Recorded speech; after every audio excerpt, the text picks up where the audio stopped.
If you like the story, you can support the author on Patreon. Link is in the description. Chapter 26.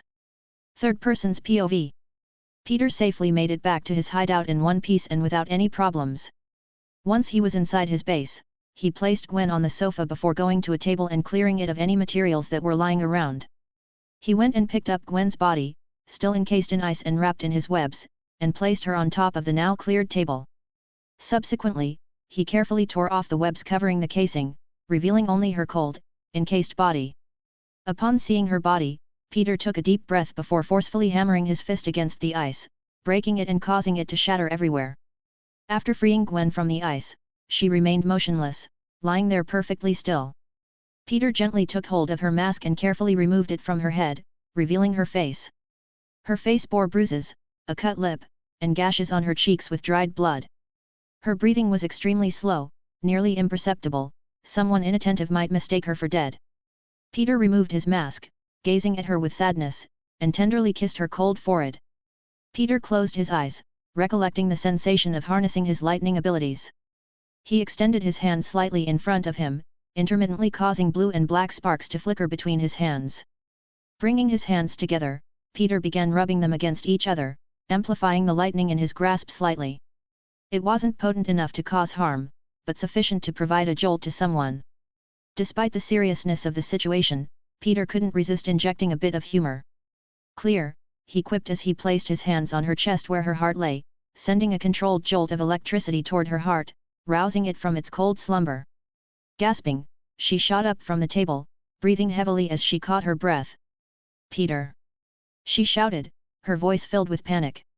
Quickly scanning the room, she locked eyes with Peter and burst into tears, rushing into his arms. "Wah-ah, I thought I was going to die, wah-ah."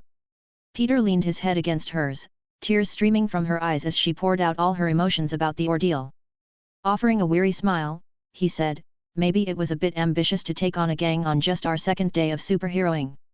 Gwen chuckled through her tears at his remark and replied, "Sniff hee hee hee, perhaps you're right." She looked up at Peter while their foreheads remained pressed together. Her lips trembled as she whispered, "I thought I'd never see you again, or my dad, or any of my friends. I was so scared." Peter kissed her gently, reassuring her, "Everything's okay now, you don't have to worry. It's all over, I've taken care of Henrik and they should all be getting arrested as we speak," Peter said, embracing her tightly. Gwen winced in pain, the bullets from her previous encounter were still lodged in her body. Sensing her discomfort, Peter loosened the hug slightly and said, "Right, sorry, I forgot about the bullets in both of us. Come, sit back on the table. I'll get everything we need." As Gwen sat down, Peter began gathering the necessary items: tweezers, a small towel, a tray, disinfectants, and white open-weave bandages. Handing her a rolled-up towel, Peter advised, "Bite into this so you don't bite your tongue. What I'm about to do will hurt, a lot." Nodding, Gwen placed the towel in her mouth, clenching it tightly, preparing for the pain. Peter meticulously cleaned the tweezers and carefully began extracting the bullets from Gwen's wounds, starting with the one in her leg. Upon insertion, Gwen emitted a muffled scream, gripping the table tightly in agony.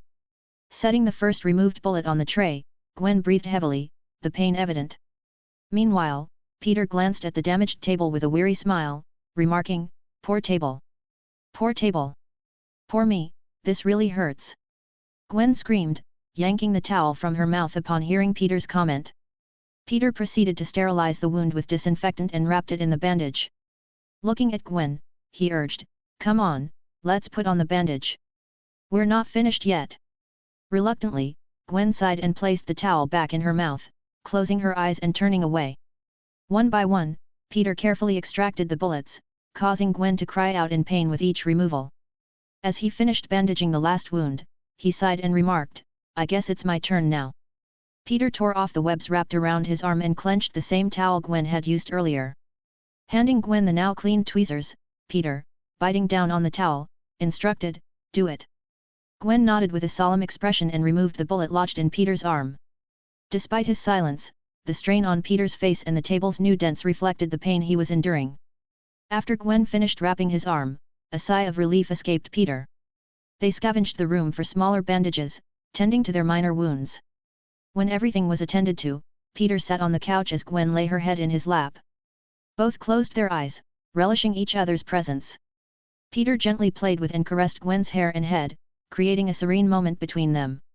Breaking the silence between them, Peter asked, "Are you going to keep going out there and fighting people?" "What?" she asked, her eyes still closed. "Are you going to continue fighting?" "I honestly don't know what you experienced in that moment, and I can't claim to understand how you're feeling right now because I don't," Peter said while leaning his head back against the sofa. He continued with a sigh, "Coming close to death can be a pretty traumatizing experience, so it's understandable if you don't want to continue. Honestly, I don't want you to continue. I almost lost you, Gwen, but I will respect your wishes if you still want to pursue this, and I will support you all the way." Peter then kissed her forehead, noticing her deep contemplation on the matter. Gwen began reflecting on everything she had experienced in the past 2 days, even though the second day was still ongoing. Her thoughts wandered to almost facing death, confronting the gangster goons, assisting in the police chase, rescuing the hostages, receiving their gratitude, intervening in minor crimes, handling the colossal fire, aiding the children, and witnessing their admiration and gratitude, accompanied by their beaming smiles as they waved goodbye. Gwen sighed deeply as she resolved her thoughts. Opening her eyes with a determined expression, she asserted, "I'm going to continue. I know you won't like it, but I want to." "Yes, I almost died," Gwen acknowledged, raising her hands to her face. "Honestly, it was a terrifying experience, but quitting now would feel like a true loss. I can't stop thinking about the kids from the fire. Their smiles, their chance at life, it's because of us. We made a significant difference in just 2 days. I find joy in this, in helping and saving people. It means something to me. If I give up now, how many more lives might be lost that I could have saved? I fear that quitting would mean willingly letting people die. Sigh, I'm sorry for being selfish and causing you worry." Peter smiled softly as he gazed into her eyes, his expression turning into a confident smirk. "What are you apologizing for? Didn't I promise to support you? It just means we need to grow stronger and better, so you won't have to go through something like that again. And didn't we vow to have each other's back when we embarked on this? This is just me keeping my promise to you," he added. Gwen responded with a loving smile and gently took hold of the back of his neck, drawing him closer to her. They then started kissing each, which quickly turned into them making out and exploring each other's mouth. Chapter 27. Third person's POV. Gwen lay on Peter's lap, raising her hands to her face. "So, ice powers, hey? Interesting," she mused.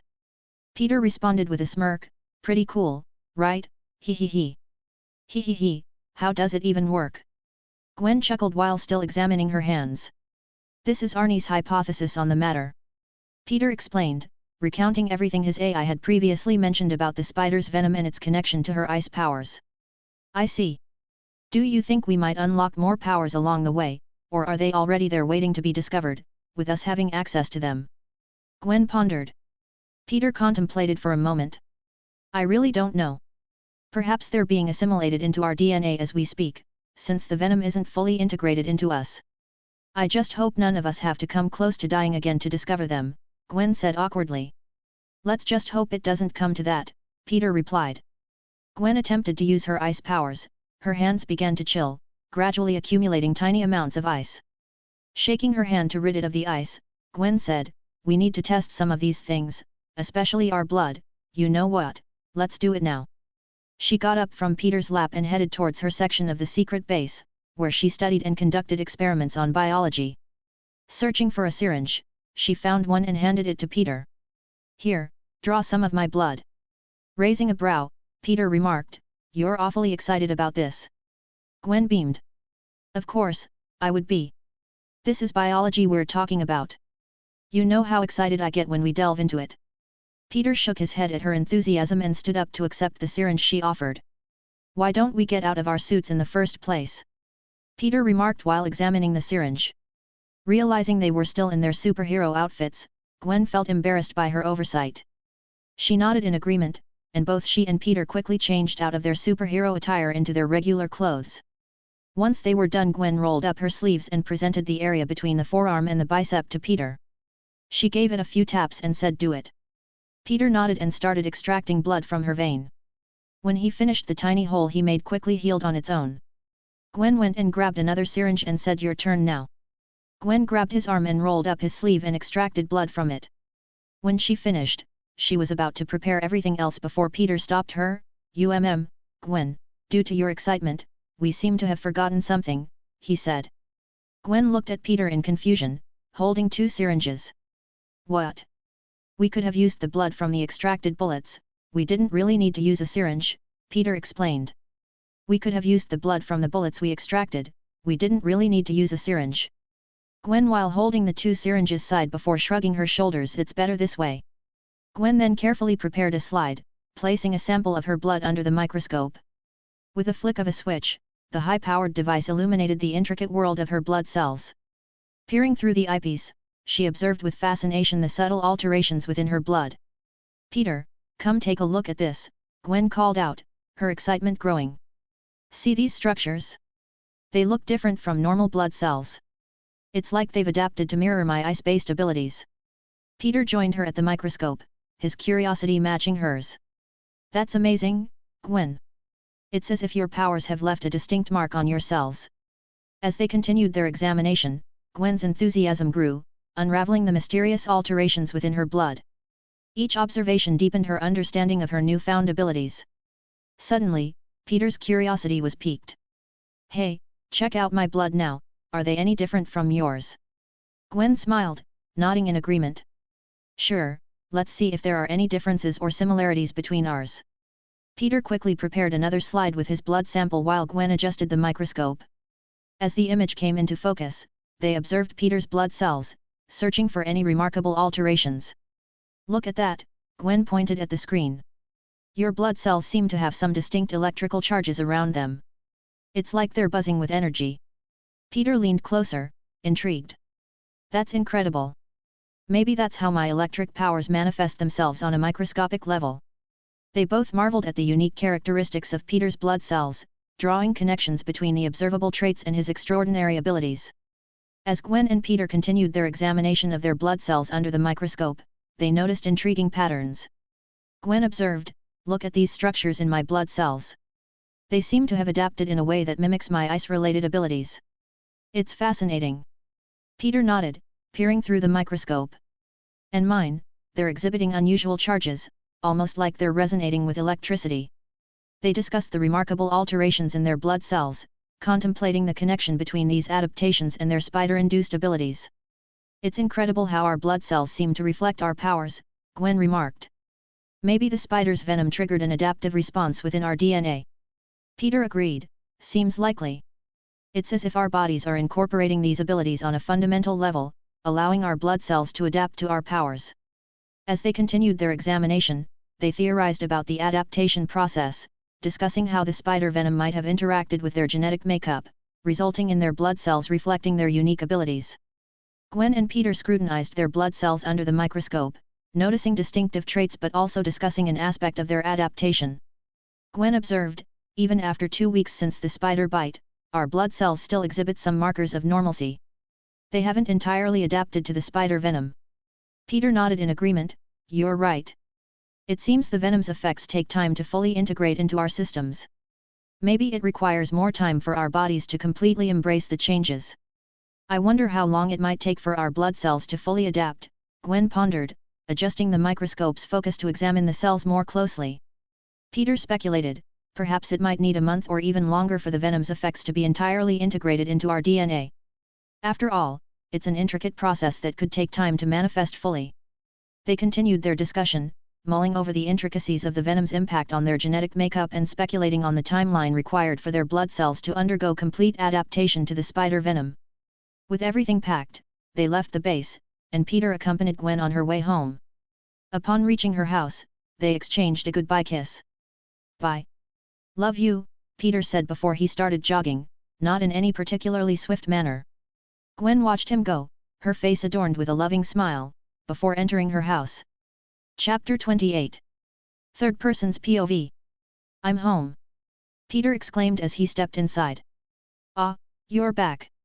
If you'd come any later, we might have had a problem, young man," Aunt May called from the kitchen. Glancing over from the couch, Uncle Ben squinted at Peter and asked, "What happened to your face?" Thinking quickly, Peter fabricated, "Oh, Gwen and I were practicing martial arts. Is it wise to go to school looking like that?" inquired Uncle Ben. "Don't worry, these bruises are minor. They'll be gone by tomorrow morning." "I'm heading to do some laundry," Peter reassured. Confused, Uncle Ben questioned, "What, laundry?" "Just so I'll have clean clothes for school tomorrow," Peter replied awkwardly. Uncle Ben gave Peter a suspicious side glance and slowly nodded in response. Peter began his chore of collecting the scattered heap of dirty clothes strewn across the house. As he reached the washer, he unzipped his backpack, carefully extracting his blood-stained Spider-Man attire and placed it inside. Gathering the laundry into the washer, Peter leaned against the nearby counter, his mind drifting to the intricacies of his superhero suit. Retrieving his phone, he manipulated it, conjuring a holographic projection of his Spider-Man costume. Even with bullet-resistant materials, the suit won't hold up under sufficient damage, Peter muttered to himself, engrossed in thoughts of upgrading the suits and tailoring specialized ones for different missions. Lost in the holographic interface, Peter brainstormed various modifications, contemplating enhancements to withstand diverse threats. Meanwhile, the cycle ended, prompting Peter to transfer the freshly cleaned clothes to the dryer. Interrupted by Aunt May's call for dinner, Peter swiftly responded, "I'll be right there." Joining his aunt and uncle at the dinner table, conversations about mundane matters and daily routines ensued. They exchanged tales of their day, sharing anecdotes and catching up on familial affairs, temporarily setting aside the extraordinary lives they led beyond the confines of their home. After helping Aunt May with the dishes, Peter went back to the dryer. He first put his hero suit back in his bag and then started folding the remaining clothes. Once done, he delivered the folded clothes to their respective rooms. "Going down to the lab?" Peter shouted when he finished. "Don't stay up too late, you've got school," Aunt May shouted back. In the basement lab, Peter went to a secret compartment and started gathering the materials he needed to fix his suit. Meanwhile, Gwen had already finished cleaning and fixing her suit. She lay in bed, holding her mask in the air. She was softly caressing it with her thumb as she started reflecting on her day and how close she came into contact with death. She started touching the mask, thinking about the time she was knocked out. Putting on the mask, she called out, "Arnie, are you there?" "I'm always available to help," Arnie replied. "Can you show me what happened during the time I was unconscious from Peter's perspective?" "Certainly," Arnie responded. "Hey? Really? I thought you might have said it was private or only accessible to Peter." "I was honestly just taking a guess with that question. Father has given me instructions in case of any events. He has granted you full access to my facilities." Gwen softly smiled before observing everything that occurred from another perspective. To say she was surprised would be an understatement. Witnessing Peter so concerned about her touched her heart deeply. The sight of him referring to her as his woman, expressing his love, and his fierce protectiveness on her behalf, to the point of almost killing someone and stopping just before dealing the final blow, made Gwen blush. She rolled around in bed, giggling to herself. He called me his woman," Gwen said, kicking her feet in excitement. After her playful moment, she lay in bed with her arms stretched out, sighing deeply. "Sigh, I honestly don't deserve someone as amazing as him for a boyfriend. I'm so lucky to have him." Gwen pondered for a moment before asking, "Arnie, is my dad asleep?" Glancing toward her dad's direction, Arnie scanned the area behind a wall. After a few seconds, Arnie replied, "Affirmative." Gwen nodded and changed into her superhero outfit, then turned invisible before exiting through the window. In the dead of night, Gwen swung her way to Peter's house. Upon arrival, she sat on his rooftop, lying down and watching the stars, finding solace in their gentle glow. After half an hour of peaceful stargazing, Gwen headed towards Peter's room. She knocked on his window, waiting for a response, hoping to find him there. When Peter didn't answer, Gwen asked Arnie, "Do you know if he's asleep?" "Negative, he's currently in the process of stopping a store robbery as we speak," Arnie informed her. Gwen, hearing this, whispered in frustration, "Are you kidding me? Without me? How could he?" Just as Gwen was about to leave to find Peter, she noticed the lights on in MJ's room across the street, recalling MJ's recent ordeal. "I should check up on her, she's my best friend after all." Gwen turned invisible once more and crossed the street, climbing up to MJ's house. Peering through the window into MJ's room, Gwen's eyes widened at the sight. MJ was resting her head on her arm at her study table, gently caressing a picture of her and Peter from their childhood, a tear streaming down her cheek. "Oh fuck," Gwen expressed in her head at witnessing something she shouldn't have. Chapter 29. Third person's POV. Gwen, seeing MJ wipe away her single tear, just jumps away and started swinging away, escaping the scene. Gwen didn't say anything for a few seconds besides show me Peter's location. A mini-map appeared at the corner of her vision instructing her on where to go. While making her way towards Peter, she kept replying the scene in her head. She quickly arrived and saw a robber tied up in webs on the floor in front of the story while being lectured by Peter. Peter stopped talking while pointing at the guy and just asked, "She's right behind me, isn't she?" The robber slowly nodded his head as he was unable to talk due to having webs covering his mouth as well. Peter spun on his heel and turned towards Gwen's direction. "Honey, baby, the light of my life, what are you doing up so late?" Peter asked awkwardly. "I should be asking you the same thing, what are you doing up so late?" Gwen inquired, her arms crossed as she tapped her feet impatiently. Peter awkwardly scratched the back of his head. I just came to talk to a really old friend that I haven't seen in a long time. He lost his way on the path of life, and I was just pointing him towards the right direction." Turning towards the restrained robber, Peter addressed him, "Isn't that right, robber?" Gwen glanced at Peter, clearly unamused, while Peter nervously twiddled with his fingers. We have an inside joke. His real name is Robert, but we call him Robber, right Robert?" Peter said, casting a threatening look at the apprehended man. The robber hastily nodded in agreement with Peter, visibly sweating and feeling intimidated. As Peter heard the approaching police sirens, he shouted towards the shop, "The police are almost here, mister. So, I'm going to get out of your hair now." In response, the shop owner yelled back, "I hear them, and once again, thank you, Spider-Man. Just doing my neighborly duties," Peter called out as he leaped and swung away, with Gwen closely following behind. As they swung across the city, Peter inquired, "So what are you still doing up so late?" "We have school tomorrow." Gwen occasionally alternated between wall running and swinging as she replied, "I couldn't sleep, so I went to see you. But when I got there, you weren't there, so I asked Arnie to find out where you were, and here we are." She avoided mentioning what she had witnessed in MJ's room. Curious, Gwen asked, "What are you even doing up so late, patrolling around and doing superhero things in the middle of the night?" Before Peter could respond, they both heard a woman's desperate cry for help. "Somebody help me, please." Following the cry, they heard a muffled scream and a man's chilling declaration, "You can scream all you want, nobody's going to bother and come to save you. And when I'm done, you'll love every part of it. Don't worry about a thing, sweetheart. Wanna handle this one?" Peter asked, but Gwen didn't respond. Instead, she swiftly accelerated and descended from above, positioning herself behind the assailant. Gwen shot a web at the offender, spun him around, and then delivered a swift knee to the area below the belt, remarking, "Christmas has passed, but it seems we still have a nutcracker." The guy winced in pain, dropping to the ground and clutching the affected area. Observing from a nearby wall, Peter instinctively closed his legs and winced, commenting, "Ouch. That's got to hurt." The woman, who had been in distress, started to cry, expressing her gratitude between sobs as she wiped away her tears. Gwen securely webbed the man, making a bow out of the webs to make it look like a present, making sure he couldn't escape, and advised, "It's better if you wait here for the cops to arrive. You can provide your statement and receive proper justice." The woman, still emotional, asked, "Who are you?" Gwen smirked and replied, "I'm the ghost spider," while slowly turning invisible, leaving the woman stunned. Peter and Gwen swiftly departed from the scene.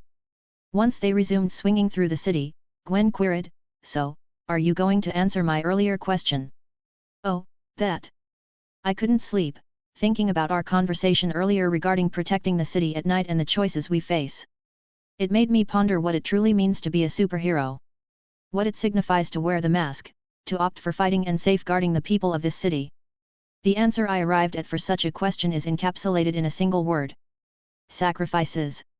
To be a superhero means making sacrifices. And the sacrifice I'm making right now is foregoing my peaceful night's sleep and comfort so that everyone else in this city can have theirs. Perhaps, for the moment, it might not hold much weight, as I'm just an unknown to the world and this city. But when my name and deeds become known far and wide, my sacrifice will hold meaning.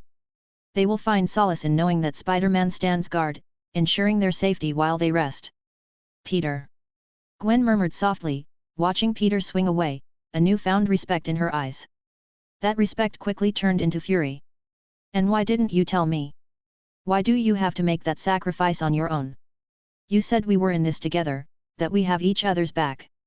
Was that a lie? Gwen's voice rang out in frustration. Peter sighed, anticipating this confrontation sooner or later. Firstly, he began, I didn't call you because I thought you were asleep, and I didn't want to disturb you. Secondly, Peter continued, just because I make a sacrifice doesn't mean I expect you to do the same. Your definition of being a hero could be and will be completely different from mine. There might be similarities, but it won't be identical. When the time comes, I know you'll have to make your own sacrifice. I won't like it, and I'm sure I'll probably hate it.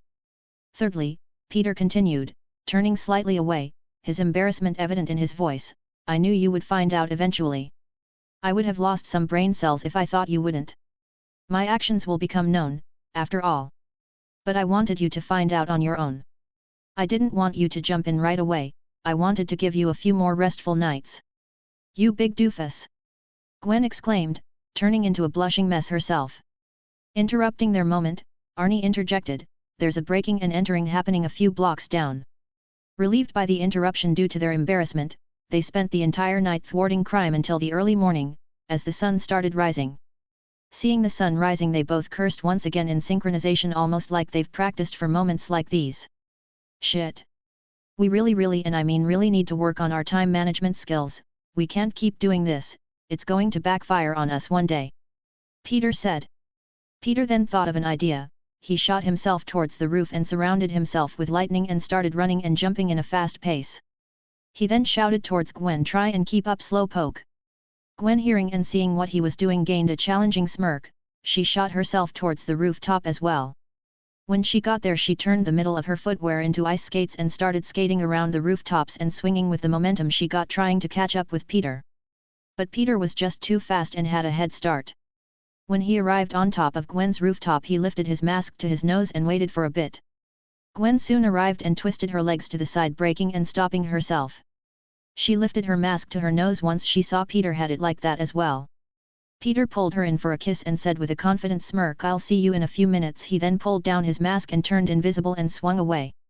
While Gwen just smirked as she shook her head before lowering her mask, swinging away the opposite direction and turning invisible as well, just in case her neighbors were watching them. They both then snuck back inside their respective home and started getting ready for school. Chapter 30. Third Person's POV.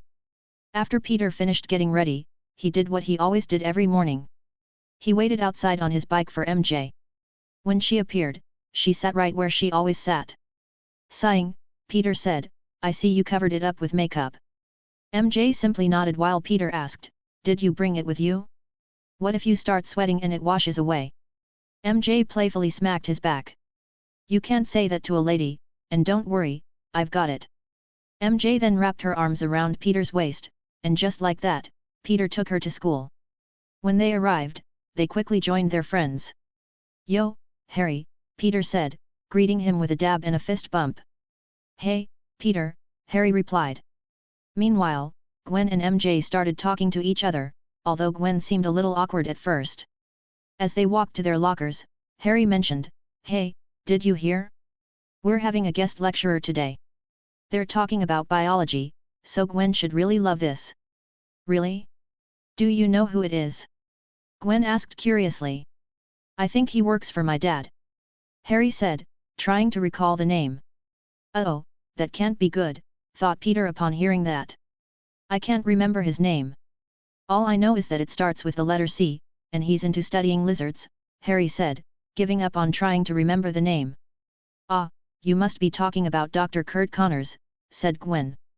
MJ tilted her head and asked, you know him?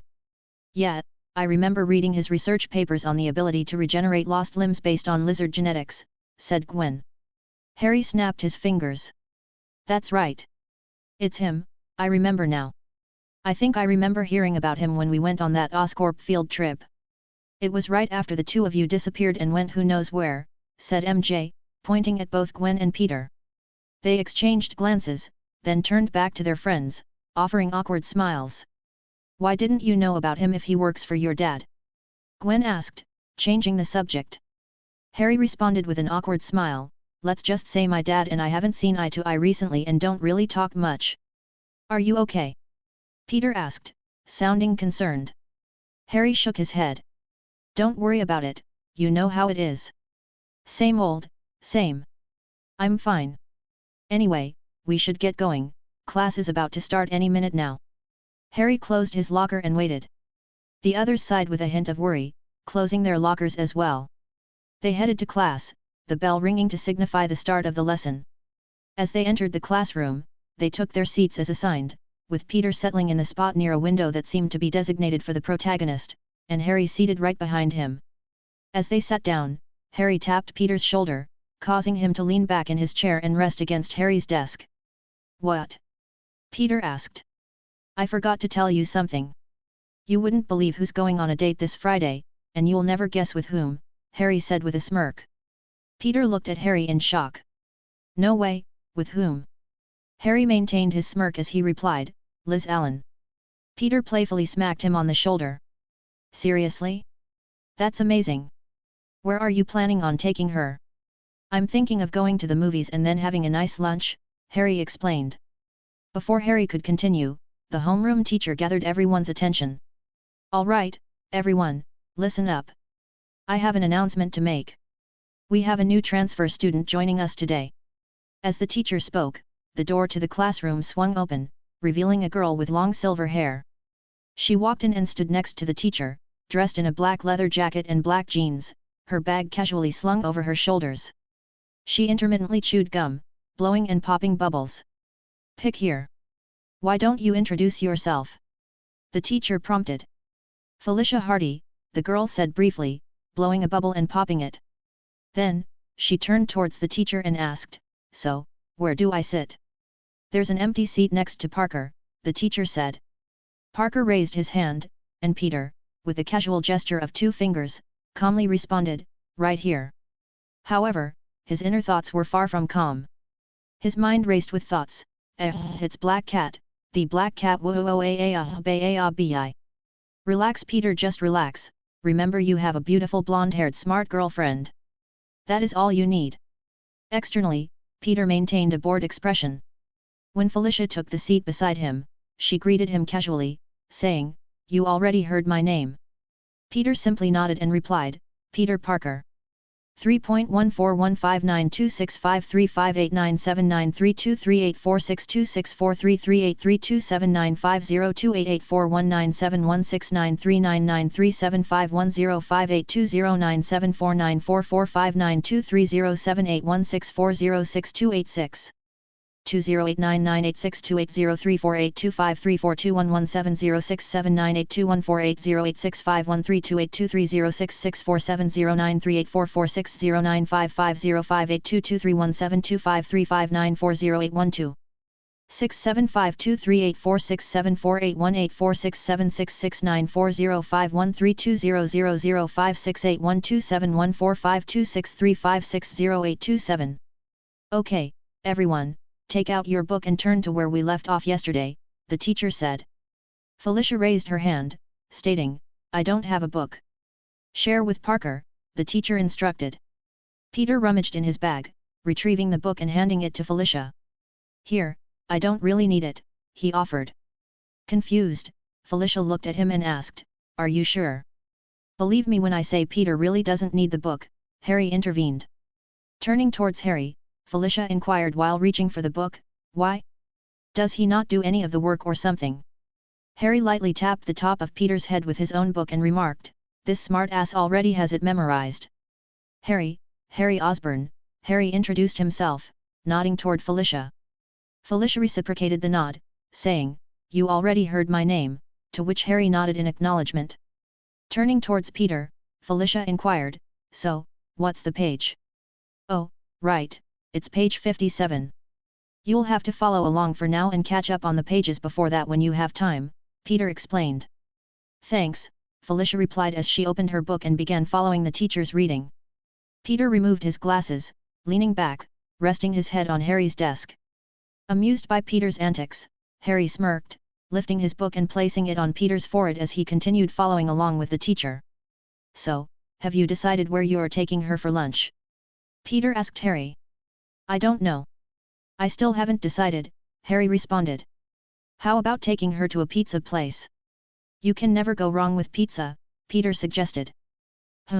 Harry pondered. I don't know, it doesn't seem like a good place for a first date. You're probably right. Alright, listen well, you newbie. You're about to receive lessons from the great love master, Peter teased. Harry chuckled mockingly, oh, great one with infinite wisdom of love, please teach me your ways and impart some of that wisdom onto me. Okay, here it is. For a first date, as you're going to the movies, on the way there, start getting to know her better. Start talking, asking her questions, slip in a question about her favorite food. Are you following? Peter explained. Still mockingly, Harry said, yes, old great one, I'm even taking notes. Good, Peter said before continuing, once she mentions her favorite food, keep the conversation flowing. After the movie, take her to the place that serves her favorite food. You know the saying, the way to a guy's heart is through his stomach, and it's the same for a female, if not more so. Girls love food. Not only will she enjoy eating her favorite dish, but it'll show her you're a great listener. Hearing their conversation, Felicia giggled to herself and turned to them, amused. Sorry, I couldn't help but overhear. Is that really the advice you're giving him? She asked.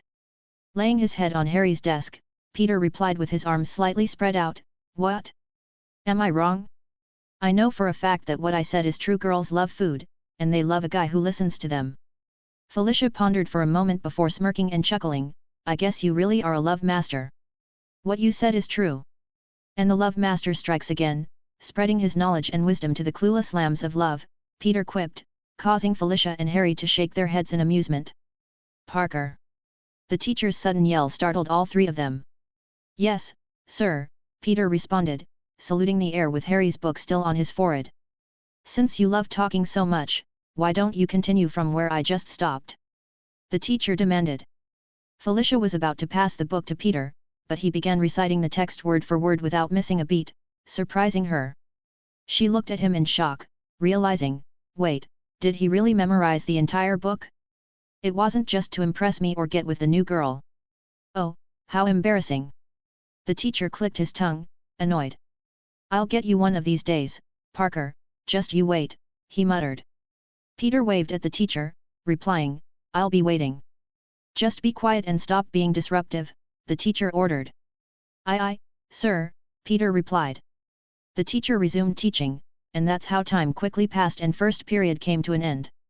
Chapter 31. Third Person's POV. As the first period ended, Gwen and MJ approached their seats to accompany Peter to their next class. Peter adjusted his glasses and introduced the new arrival, ladies, meet our silver-haired new friend, and silver-haired new friend, meet the ladies. They exchanged names and nods during the introductions. Gwen swiftly took Peter's hand, urging him, come in, let's go, we have biology next, and I don't want to miss the guest lecturer. While Peter and Gwen exited the classroom, the remaining trio followed closely. So, are those two a thing or something? Felicia inquired. Both MJ and Harry nodded in agreement. Yup, they chimed in simultaneously. Observing their synchronized response, Felicia pointed at them, asking, what about you two? Is she the one you're going on a date with? Nah, she's not the one, Harry responded, prompting Felicia to exhale with relief. Thank goodness. I wasn't planning on becoming a third wheel between all of you, Felicia remarked. MJ glanced at Harry in surprise. You're going on a date with someone? Who's the lucky girl? MJ asked, smiling. Harry flashed an embarrassed smile. Liz Allen, he replied simply. They hurried to their next class, and as they approached, MJ suggested, why don't you stick close to us? Who knows, it could be fun, and I want to get to know the new girl. Felicia shrugged. Sure, why not? It's not like I know anyone else currently. As they entered the classroom, they spotted a scientist standing in front of the class, leaning on his desk and waiting for everyone to gather.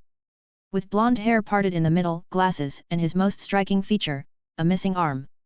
Peter and the rest settled close to each other as the scientist addressed the class. "All right, everyone, settle down. As you can see on the board, my name is Dr. Kurt Connors. I'm a guest lecturer here to discuss a particular aspect of biology, regeneration," he said, gesturing with his limbless arm. Dr. Kurt Connors cleared his throat and began, "Today, we're delving into the fascinating realm of regeneration in biology. As many of you may know, the ability to regrow lost or damaged tissues, a trait exhibited by certain organisms, holds tremendous promise for medical advancements." He paced back and forth, his demeanor reflecting both passion and expertise. "My own research in this field aims to decipher the mechanisms behind tissue regeneration in various animals, particularly focusing on the regenerative abilities of lizards." With a projector displaying images of lizard anatomy and regrowth cycles, Dr. Connors continued, "Lizards possess an extraordinary ability to regenerate complex structures, including limbs, tails, and even parts of their vital organs. Understanding the molecular and cellular processes that govern this regeneration may pave the way for groundbreaking applications in human medicine." He elaborated on his experiments and discoveries, captivating the class with insights into cellular regeneration and tissue growth. "The ultimate goal of my research is to harness these regenerative capabilities to aid human healing.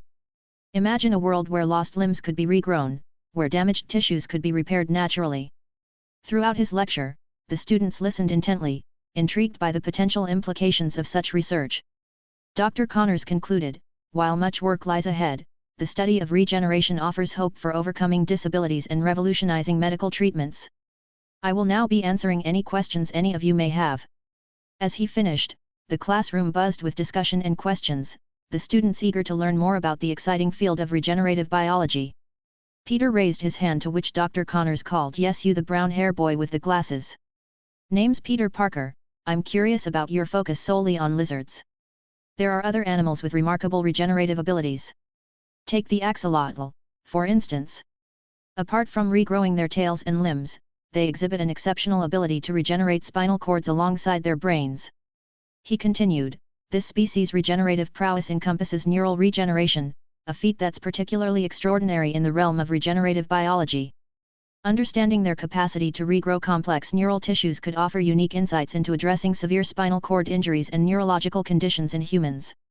Peter adjusted his glasses and awaited the scientist's response, aiming to delve deeper into the scientific rationale behind Dr. Connors' specific focus on lizard regenerative capabilities. "Ah, Mr. Parker, an astute observation," Dr. Connors replied, nodding thoughtfully. "Indeed, the axolotl's regenerative abilities, especially in the realm of neural regeneration, are truly remarkable and hold immense potential for medical applications." He continued, "While lizards have been the primary focus of my research due to their accessibility and relatively well-understood regenerative processes, the axolotl's capacity for neural regeneration is an area of great interest. Their ability to regenerate complex neural tissues, including parts of the spinal cord and brain, presents a tantalizing opportunity for exploring novel therapeutic approaches." Dr. Connors gestured to the images displayed on the screen, showcasing the intricate biological mechanisms of lizard regeneration. "The axolotl's extraordinary neural regeneration undoubtedly offers a promising avenue for further investigation. However, each species exhibits unique regenerative mechanisms, and our current understanding of lizard regeneration provides a solid foundation for comparative studies with other organisms." He concluded, "Incorporating insights from diverse regenerative models, including the axolotl, may indeed broaden our understanding and potentially lead to innovative advancements in regenerative medicine for the benefit of human health. So it's about compatibility and how easy they are to access compared to all other creatures." "Any more questions?" Dr. Connors asked. The other students in class started asking many questions while Peter was still deep in thought, thinking about different ideas and what to do about the lizard. While Dr. Connors was answers some questions, he kept thinking back to Peter's questions. Could this be the solution to my enduring dilemma regarding how to mitigate the aggressive behavior observed in lizards? There's potential for the transformation process to inadvertently damage the neural structure.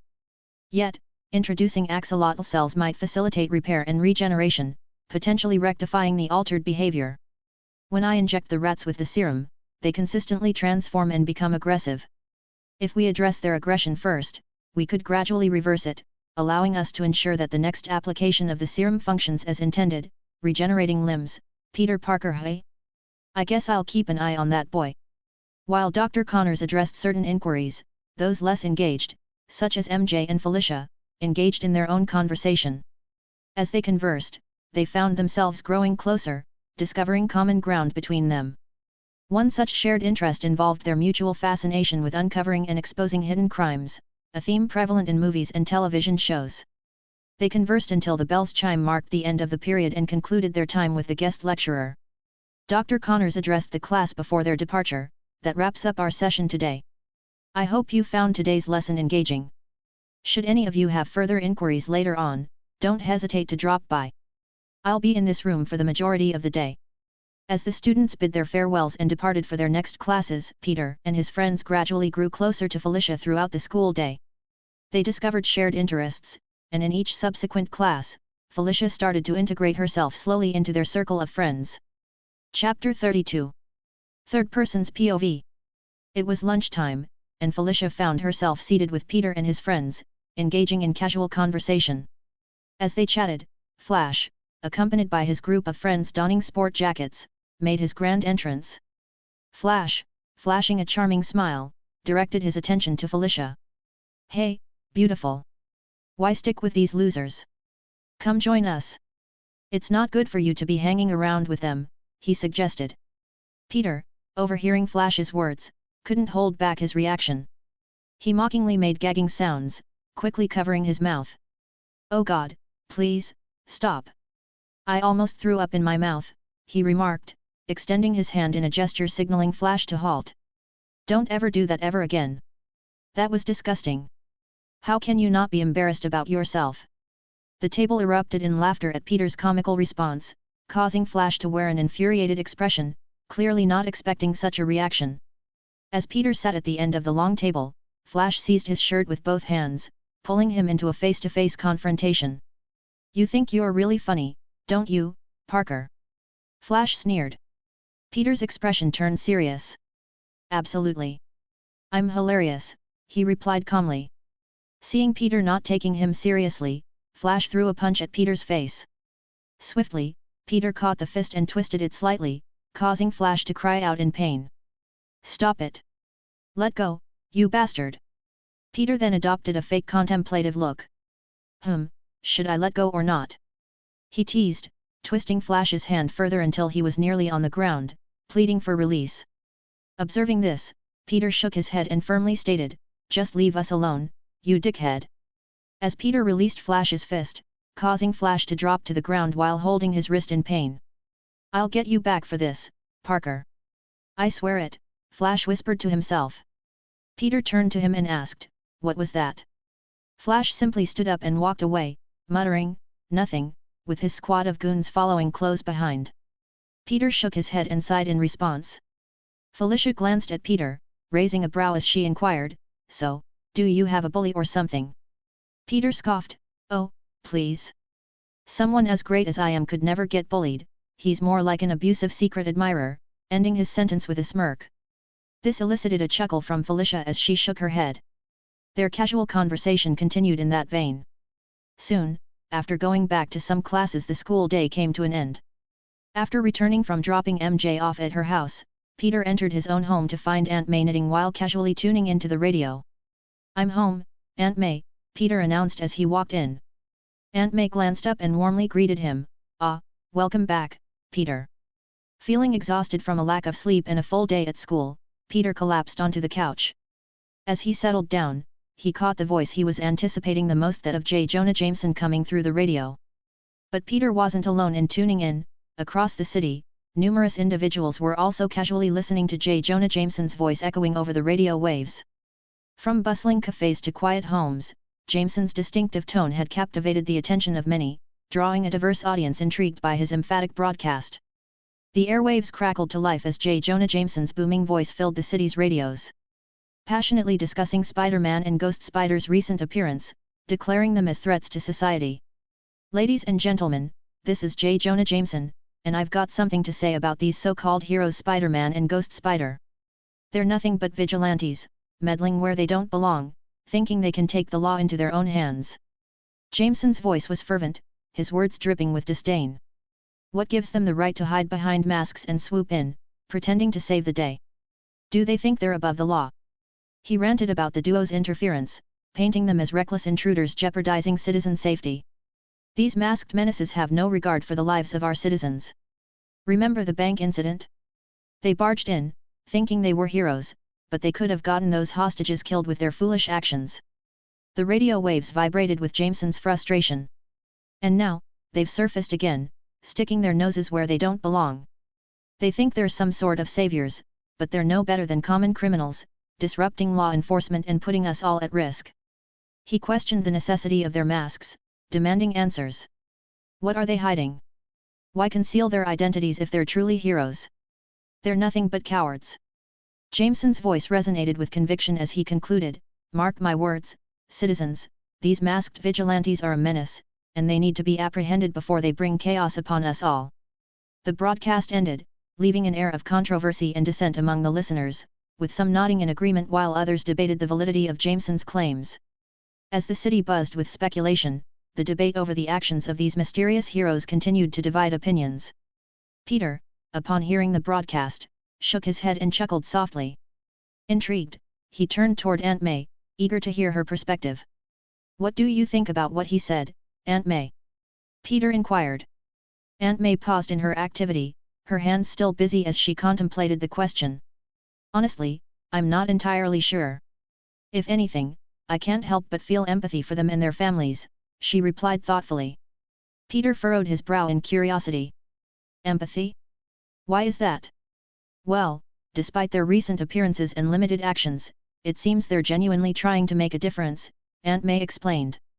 "I mean, I can't say much about them yet, they've only just emerged. But it's clear that not everyone will appreciate their efforts, and it's starting to show. And it's their families I feel for the most," Aunt May continued. "The people who love them will always worry if they'll return home safely. One day, they might come back injured, and that's a whole other concern altogether." "I see." Peter murmured softly, contemplating Aunt May's words. "I should probably tell them, but it has to be later in the future.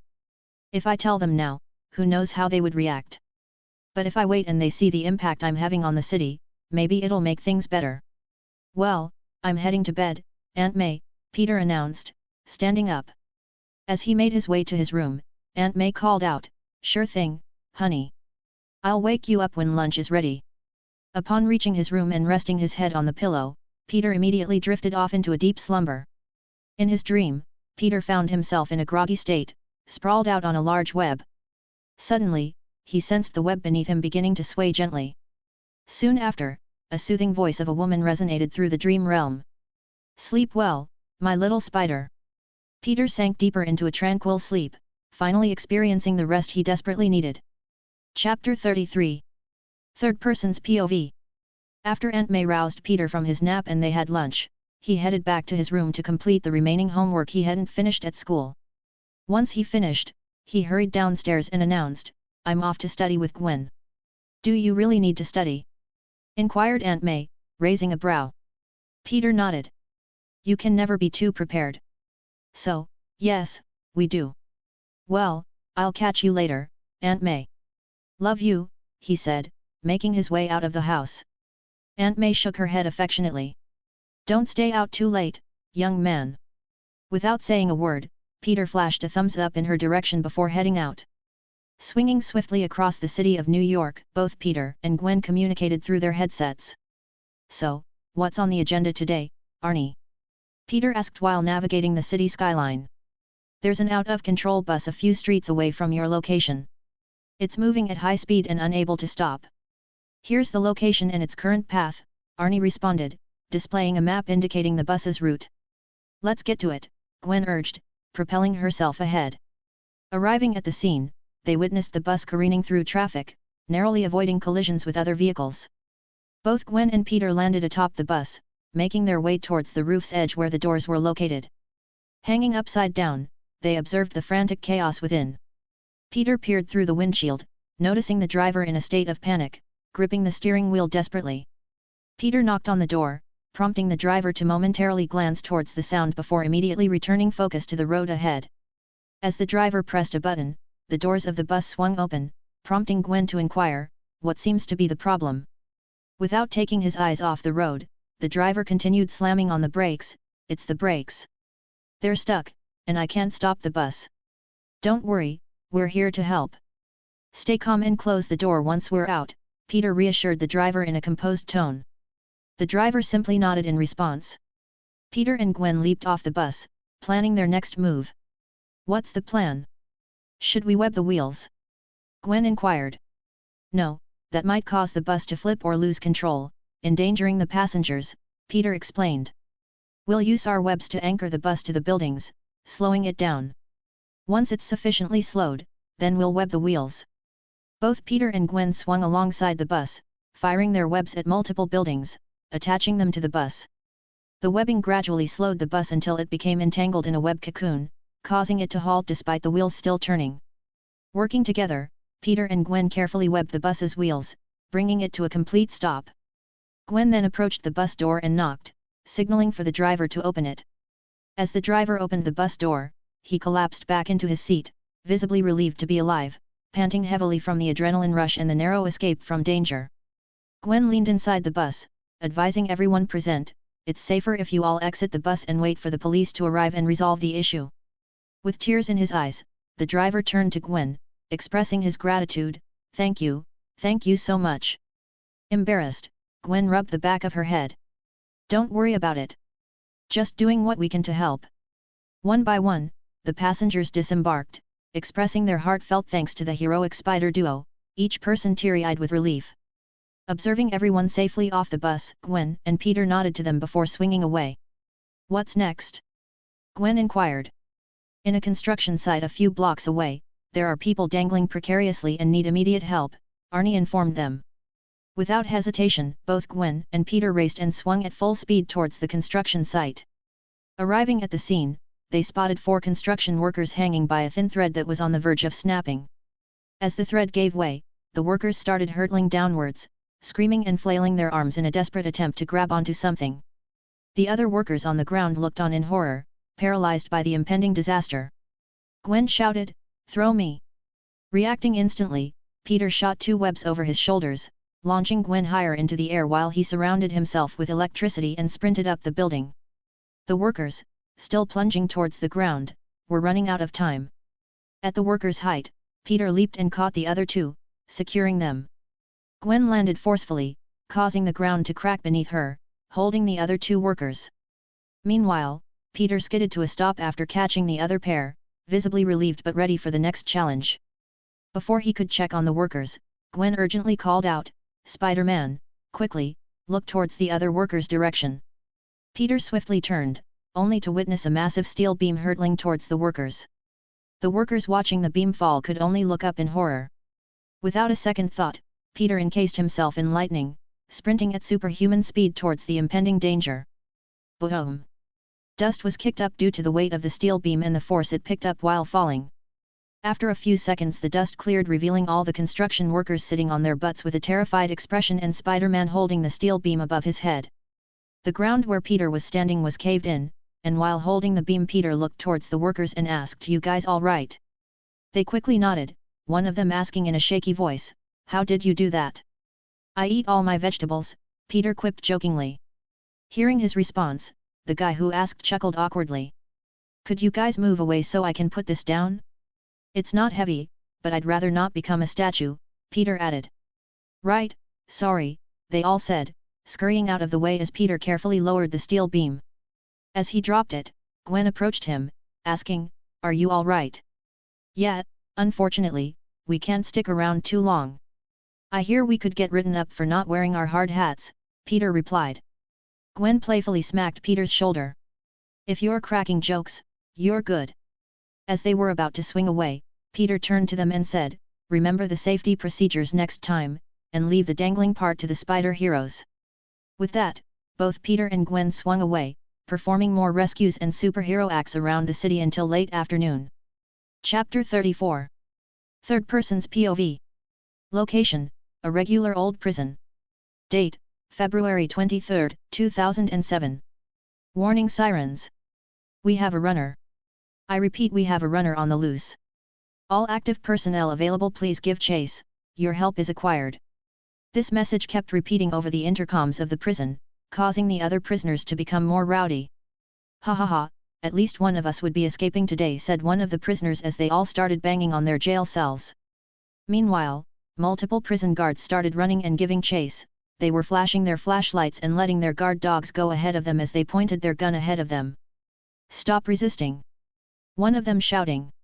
In front of them a man wearing a dark green shirt with lighter green stripes was running away with all he could.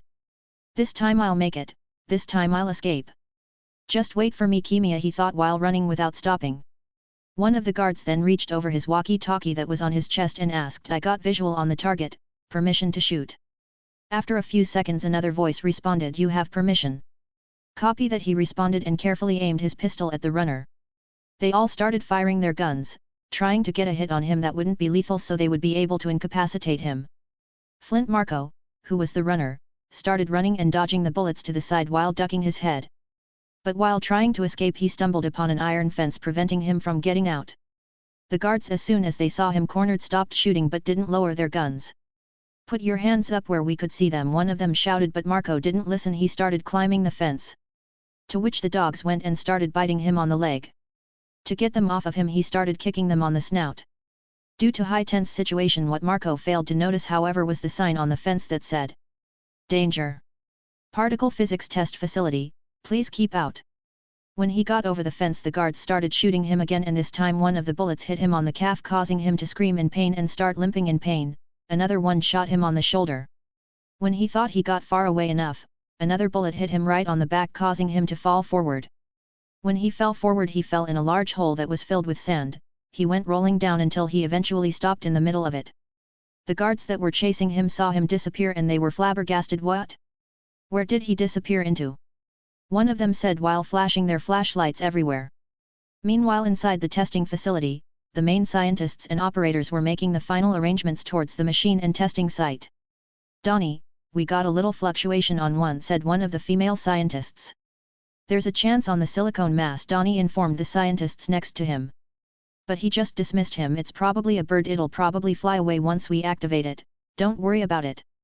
After a few more button presses, the machine started to activate, initiating demolecularization.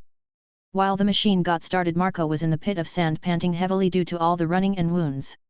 While looking up he saw the machine light up and start slowly coming down, and there was nothing he could do about it. The machine started brimming with energy which then started going in circles around Marco and picking up all the sand. As more and more sand started to be picked up he held up his hands to his face to stop the sand from getting in his eyes. But while he held out his hand he noticed something. His hand was slowly disintegrating. His fingertips were slowly turning into sand and coming off him into the wind just to be spinned around by the machine. He looked at his hands with tears in his eyes. He wasn't afraid of death, what he was truly afraid of was not seeing his daughter anymore. Slowly but surely his whole body turned into sand and was moved around by the machine until he was no more and the machine stopped. In the pit there was just sand without any form of human life inside of it.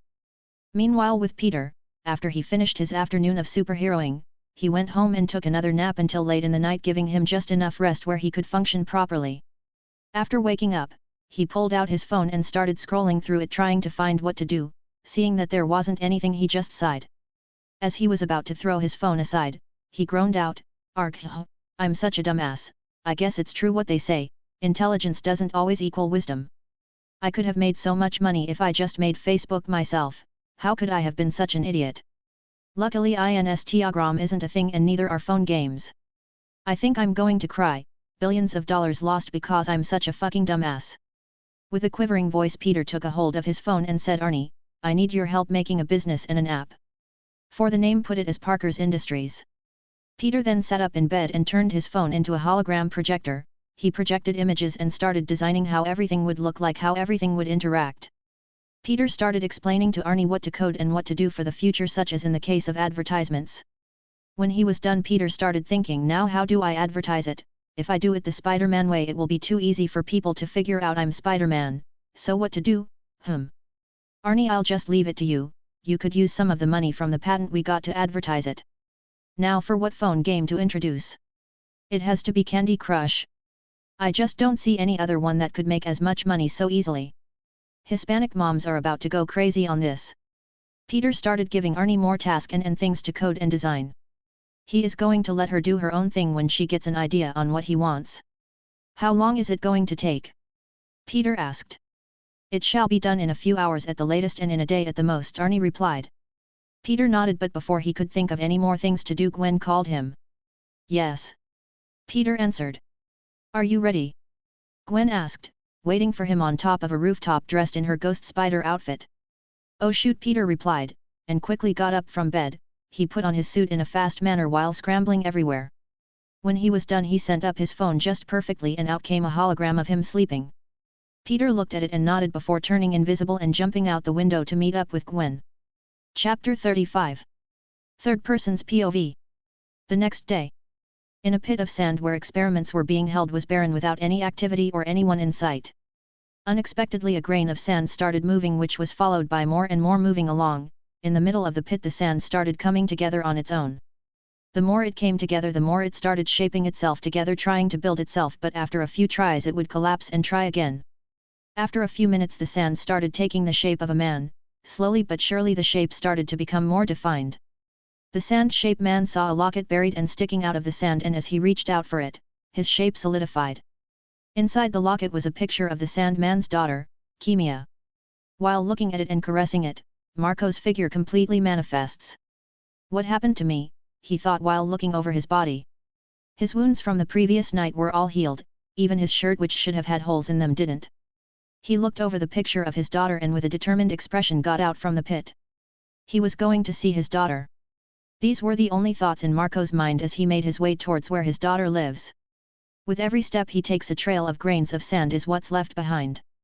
After a few hours of walking, Marco made his way to the front of a doorstep. After a bit of hesitation he proceeded to knock on the door. After a few seconds of waiting, a black-haired woman answered the door in a questioning tone. Yes. When she saw who it was she panicked and slammed the door on Marco's face. With a shaky voice she asked, "WW, what are you doing here? You're supposed to be jail." "I just want to see my daughter," Marco replied while looking at the closed door. The woman, while leaning her back against the door, just shook her head, even though Marco wouldn't be able to see it. "There's no way in hell I'm leaving without seeing her. Just let me see her." "She's not here, damn it." "Then where is she?" "She's in the hospital." "Okay, when you went to jail, she unexpectedly got sick." Marco's eyes widened in shock. He pressed his hand against the door and instinctively started turning into sand. He willed him to go between the cracks of the door and start entering. Emma, Kimia's mother and Marco's ex-wife, just stared at the floor in shock and fear, seeing all the sand start coming from the openings of the door. The sand started coming together in front of Emma and started to take the form of Marco. Marco put a hand on Emma's shoulder and tightened his grip. In a deep angry voice he asked, "What happened to my daughter?" Emma, who was shaking in fear, answered, "She has cancer. They said it's treatable but it cost a fortune, so for now, until I save enough money, they're willing to keep her safe to make sure it doesn't become too dangerous, but I would have to pay for that as well." Marco, hearing this, moved Emma out of the way and sprinted out the door and ran to the nearest hospital, where they usually took their daughter before. Earlier today, both Peter and Gwen walked into school with bags under their eyes, having spent the entire night fighting crime. When they made it to their lockers they almost fell asleep there and then. Both Harry, Felicia, and MJ came beside the two of them. "Whoa, you guys look like shit," Felicia said while looking at the two of them up and down. Peter didn't even have time to retort and fell asleep with his head inside the lockers. Harry and MJ, seeing this, just shook their heads and sighed. Felicia looked at MJ and Harry and asked, "Is this normal? You two don't seem all that worried about him." The MJ corrected her, as she moved out of the way to show Gwen with her face pressed against her locker sleeping and a bit of drool coming out. "Did they spend the night having sex or something? Is that why they're exhausted?" Felicia said, looking at the couple both asleep. "If only it were that simple," Harry said, shaking his head. He grabbed Peter by his bag and pulled him from inside his locker. He grabbed whatever Peter needed from there and closed it and started pushing Peter to class.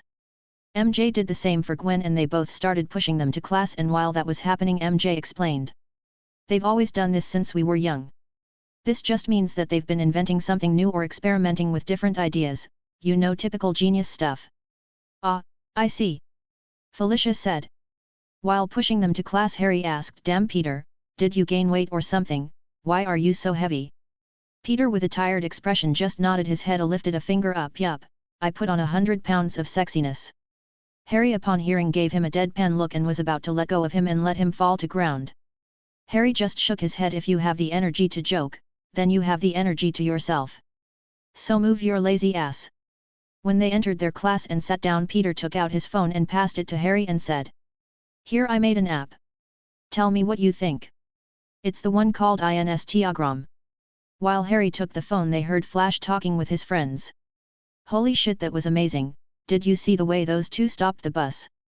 It looks like this Spider-Man really got your attention," one of his friends said. "Of course it would, they have freaking superpowers. How are you not excited?" "He doesn't seem that interesting to me, I'm more interested in the female one.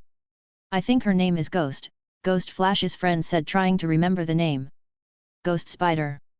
Yeah, her. Did you see the way she looks? Even though her face is covered, you can just tell she looks amazing under all that." Flash just shrugged his shoulders. "I'm more interested in what they're doing, to be honest."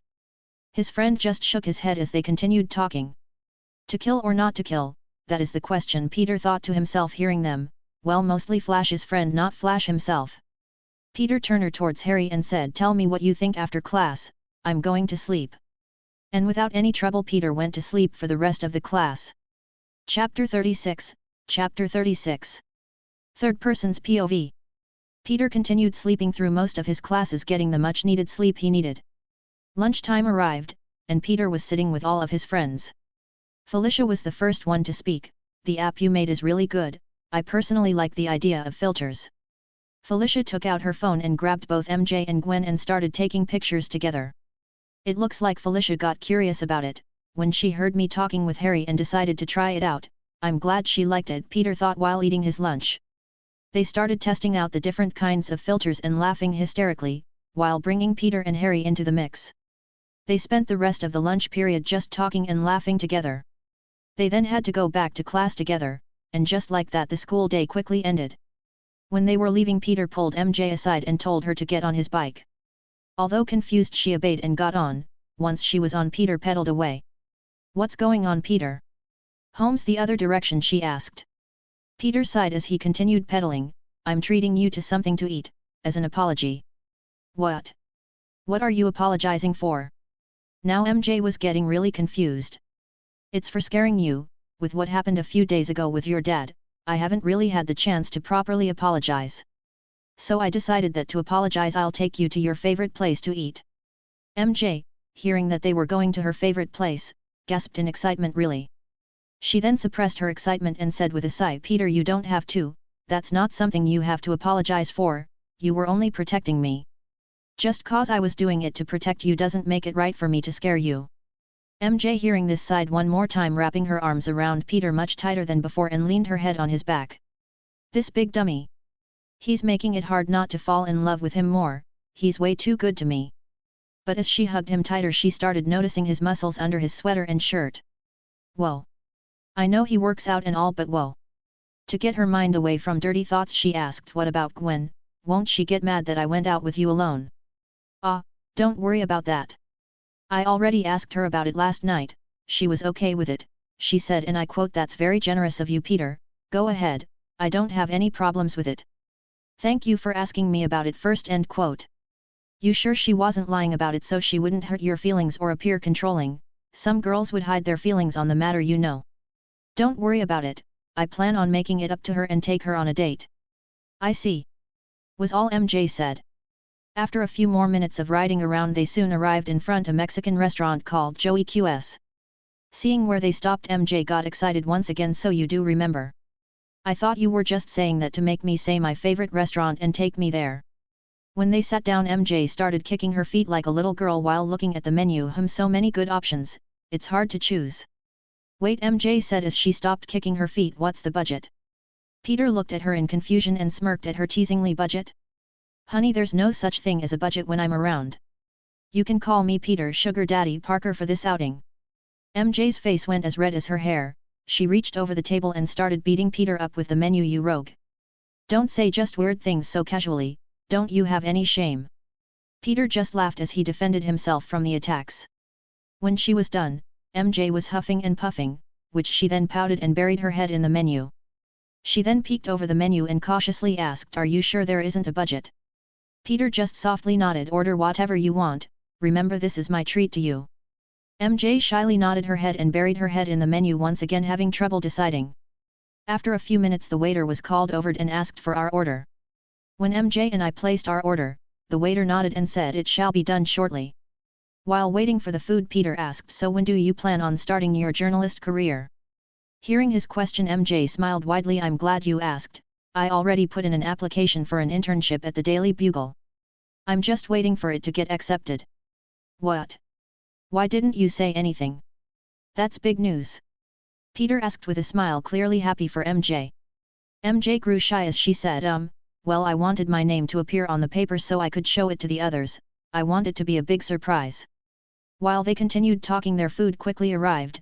When it was placed on the table, the waiter just smiled and said, please enjoy, and went on his merry way. As soon as they started eating and MJ took a bite of her burrito, she sank on her seat. Wood, she said with puffy cheeks. The more she ate, the puffier her cheeks became. It looked like she was storing them for the winter. She just ate while kicking her feet with her eyes closed while swaying side to side. Peter just shook his head while looking at her antics, smiling at her direction softly. Meanwhile, while they enjoyed their food, they didn't notice someone watching them, that someone being Gwen. Since the beginning she was following them, paying close attention while staying invisible. When they sat at the restaurant, Gwen was lucky enough that they chose a window seat. Gwen was watching their interaction from across the street while sitting on the rooftop by the edge. She was able to get a good look at them thanks to Arnie, as she was able to zoom in onto them. And as she looked and saw the way they interacted with one another, the tighter her grip got on the edge of the rooftop. When she saw MJ happily eating and the way Peter smiled at her, she heard something crack.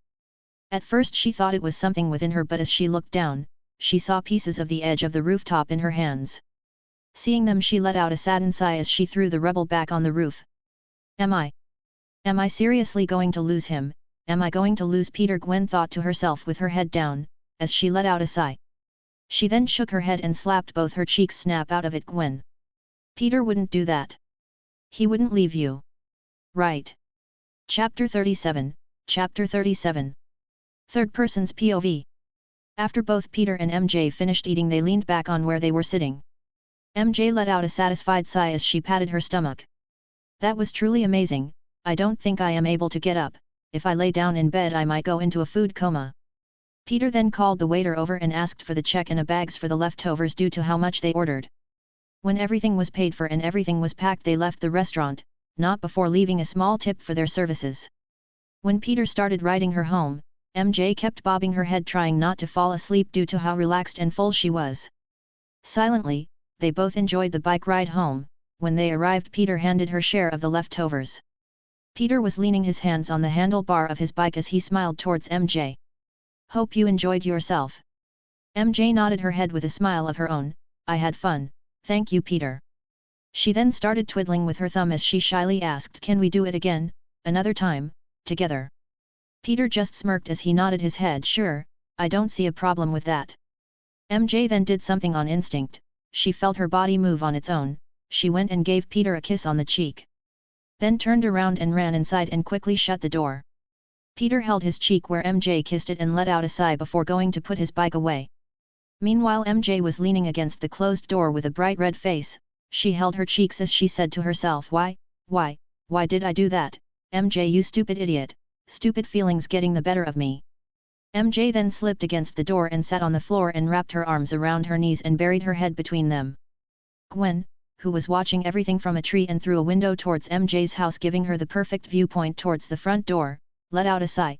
What the hell am I doing? Why the hell am I acting like this? After silently reprimanding herself, she saw Peter turn invisible and disappeared. Seeing this, she smiles wearingly. Arnie, where is Peter going? If I have to make an estimation based on which direction he's going, I would most like say his destination is your house, Arnie replied. Gwen sighed. I was afraid so. She then started sprinting and jumping from building to building. Peter is most likely taking his time getting there, so I should make it on time. When Gwen gets close to her house, she asked how long until Peter arrives. Estimation based on current speed is 60 seconds. Shit, she curses. When she arrives, she climbs by her window and almost breaks it in panic. When she arrived, she looked around her room for something to do, to not appear suspicious. While she does that, Arnie gets curious. May I ask, what are you doing and why are you freaking out? I don't want Peter to know I stalked him on his date with MJ. If he finds out, he might stop liking me and find me weird. What do I do? Why didn't you just stay outside swinging around and say you were patrolling? Father is the type of person to do things first, ask questions later. He would have came here and then asked where you were. Gwen, hearing Arnie's reasoning, froze before throwing herself on the bed and laying there looking at the ceiling thinking she was idiot. Because I panicked, she whispered to Arnie. 3 seconds later she heard a knock on her window frame since her window was open as she forgot to close it when she came in. Come in, she said without standing up. Ah, I see you're ready for today's patrol. Look, I brought you leftovers, Peter said, undoing his invisibility and holding up a bag with the leftover food. Gwen got up and looked at Peter in confusion. Leftovers? You actually brought me food? Peter looked at her in confusion. Yet? Why wouldn't I? I mean, just because I was hanging out with a lady friend doesn't mean I'm going to stop thinking about you. I knew you would want some, so I ordered some of your favorites and everything. I played the part of ordering too much, so I could take extra for you. Peter handed her the bag and took off his backpack, which he still had, and took out his mask. He then took off the rest of his clothes and was left with his Spider-Man attire. When he was done dressing, he left his bag in Gwen's room and asked, "Wanna go eat?" while enjoying the view from a high vantage point. Gwen nodded as the both turned invisible and left through her window. Peter was sitting down on the ledge of a pretty tall building overlooking the city with his legs crossed. In between his legs, Gwen sat down with her mask all the way down to her nose. As she sat there, she was slowly eating a burrito. Peter, who had his arms wrapped around her waist, leaned his head forward and rested his chin over her shoulders. He then tilted his head and leaned it against hers as he asked, "Where do you want to go on date?" Gwen stopped eating and asked, "What?" "I want to take you on a date and I wanted to know where you wanted to go." "Why?" Gwen asked suspiciously. Peter sighs as he explains himself. "I feel like you weren't really comfortable with the idea of me going alone with MJ, and I wanted to make it up to you. With what's been going on in our life as Spider-Man, discovering our powers, testing them, experimenting on them, and everything, I feel like we really haven't had the chance to go on a proper date, just the two of us. I would have taken you to your favorite place to eat, but I already did that, and if I do that with you after doing it with someone else, then I feel like I won't be sincere, and I would be treating you like you're like everyone else when you're not." Gwen slowly put what she was eating back in the container and bag it came from and put it down to the side. She then quickly turned around and tackled Peter back towards the roof. She took him into a deep and long kiss that lasted for a few minutes with tears coming down her eyes.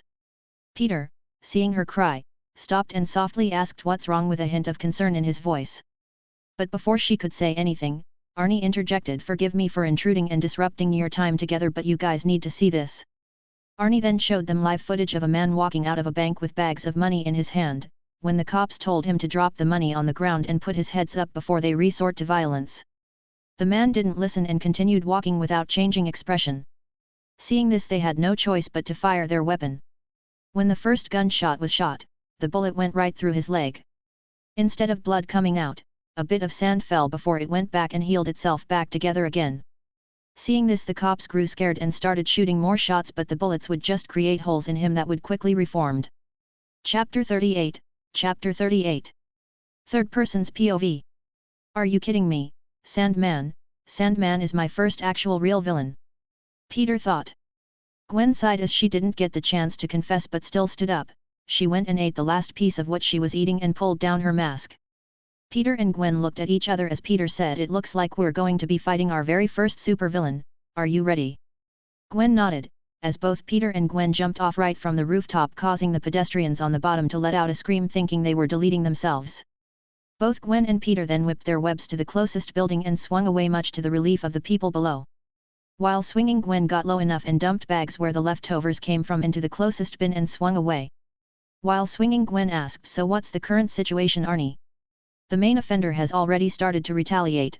The officers are getting injured as we speak." Peter and Gwen looked at each other before picking the pace and going faster to where they needed to be. When they arrived, they saw sand everywhere. The police were behind their car doors firing shots. While Marco was getting shot, he absorbed the bullets and moved them around his body. He stored them by his fist and sent them flying back to them. "Get out of my way! I have no time to deal with any of you!" he shouted. He then started to get bigger and swatted his large hand made out of sand in their direction. But before he made contact with them, both Peter and Gwen appeared and webbed the cops and pulled them out of the way in time, leaving only the cars to get tossed around. Seeing a clear path for himself, Marco grabs the bags with the money, but before he moves, Gwen appears and kicks him in the chest. Instead of flying back, Gwen's legs go right through Marco's torso, with her leg coming out right the other side. Marco hardens his sand around Gwen's leg, making it difficult to escape, and turns his hand into a mallet. As he was about to swing it before shot, a large web shot right on shoulder, taking off his entire arm. Gwen with her other leg available sweeps Marco's leg, destroying one of them, making him lopsided and drop to the ground, dissolving into sand, freeing Gwen. He quickly regrouped and in that same motion turned his hand into a spiked ball and smashed it against Gwen, sending her flying. Luckily Peter swung in and got her. Just using our hands and feet is not going to work like how it works for everyone else. Let's start using your ice and my lightning. Gwen nodded her head, and as she breathed out, her breath became visible exiting her mask, while Peter surrounded himself in blue and black lightning. Both Peter and Gwen then ran towards Marco, who wasn't forming his legs. From the waist down he was just a pile of sand, while his arms turned into two large tendrils made out of sand. He started using the tendrils as whips and tried to Peter and Gwen, but both of them would dodge it when their spy day senses would tingle. As he missed, the tendrils would hit the floor, causing it to slightly crack due to the force he used. Peter, using his fast speed, went around Marco's body, destroying it, every chance he got, making Marco more tired the more he had to reconstruct himself. "Come on Sandy, try and catch me. I heard of quicksand before, but you are too slow," Peter said, keeping him distracted. Due to Peter distracting him, it gave Gwen the perfect opportunity to get close enough and put a hand on Marco's torso. She managed to send out a blast of cold air, freezing a small area of sand. She then pulled back her fist. "It's time for you to chill out and catch a break," and sent a fast and strong punch that shattered the ice and sand, sending it flying back. When she did that, Marco screamed out in pain. "Argh!"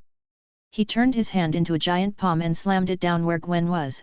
Luckily Gwen was able to pull herself away. Marco then curled himself into a ball. He then started growing spikes all around his body. He then uncurled himself in a fast manner while spreading out his arms and yelling, sending out all the spikes he made flying everywhere. Due to how much and how fast the spikes were coming, Peter and Gwen weren't able to avoid them then. They were sent flying and crashing into the side of the buildings and police cars. The police officers in the back watching everything weren't safe either. A spike managed to penetrate an officer in the arm, while another got a spike inserted into his thigh, causing them to scream out in pain. As Peter crashed against the police cruiser, Marco elongated his large hand to Peter and managed to grab him by the torso. He proceeded to slam Peter in the ground over and over and over again until Gwen appeared behind Marco.